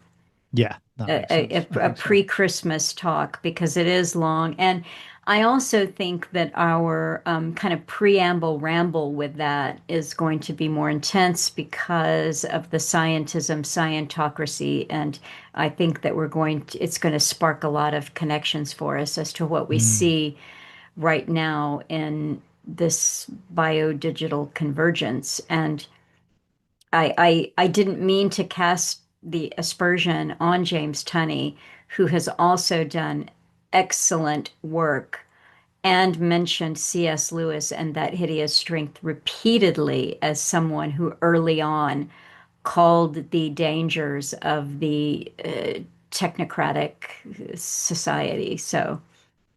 Um, but meantime, between now and December, we're going to bring you a short on duality and gender and acid trip. LSD, duality, and gender in Yeah. C.S. Lewis. Yeah. That'll get a lot of clicks. That's a great title. Well, this has been a lot of fun. I thank you for tuning in, and we will be back next week. I'll be here with Neil Foster. And we'll see, we haven't set an agenda, so we'll just show up and talk. And thank you so much. This is good.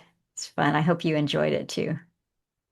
Yes, always. It's always an absolute pleasure and a privilege to have these conversations with you. And yeah, I was saying in the Cutting Through the Matrix book club last Saturday that it's just over a year pretty much since we did the first talk together on Animal Farm, when you Oh. invited me to read that because I hadn't, and you said, "Hey, why don't you read that and we'll have a conversation about it for real history." And so I'm very grateful to the invitation, and I'm very happy to be adding to this series and have many more books to get through. So thank you. It's always fun to have these talks.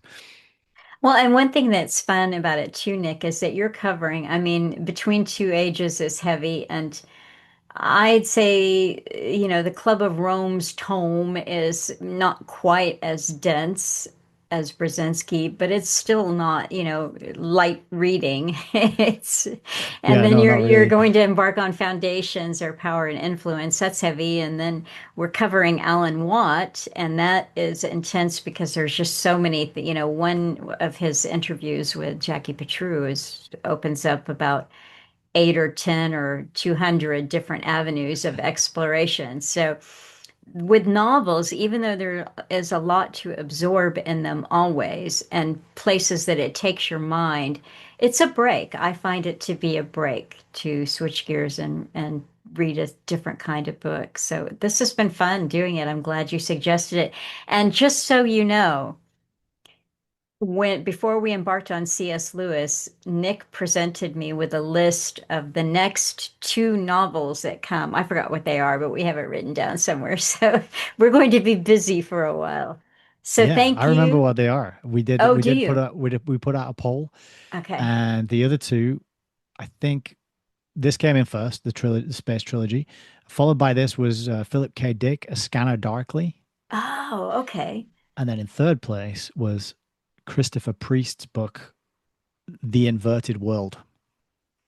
And Ah. Christopher Priest is probably best known for writing the book which became the film The Prestige with Oh, Hugh that was Jackman good. Yeah, and that was a good Christopher one. Christian Bale, and actually just a quick tidbit: the Christopher Priest said that the guy who made the film, Christopher Nolan, actually improved the story and put a better ending on it. So Christopher Priest himself said the film was better than the book, and it's one of the very few instances where I would say the film is better than the book. But he did another book called Inverted World, which is a sci-fi classic, and that came in third place. So that'll come up after Scanner Darkly by Philip K. Dick. Oh, and I have to tell you too, Philip K. Dick is a favorite of mine. And and Alan and I read a lot of Philip K. Dick together, and we never read A Scanner Darkly. Okay. And we had the disc of the The animated film. film that was made, and I will try to watch that. I have a hard time with anything that's been animated. But I'm going to try it. So, but other Philip K. Dick, I mean, I could do just him for a year. I haven't read Because, any, believe it or not. oh, So oh, Nick, he's the best. I'm And looking forward to it. all right, thank you so much. We are going to sign off because I have a feeling that Nick and I could just chit chat, and he's got to get back to other things, and so do I. Mine aren't quite as fun as a wee little baby, but oh, who am I kidding? The cats think they are. All right. I think so. I said goodbye. Yes.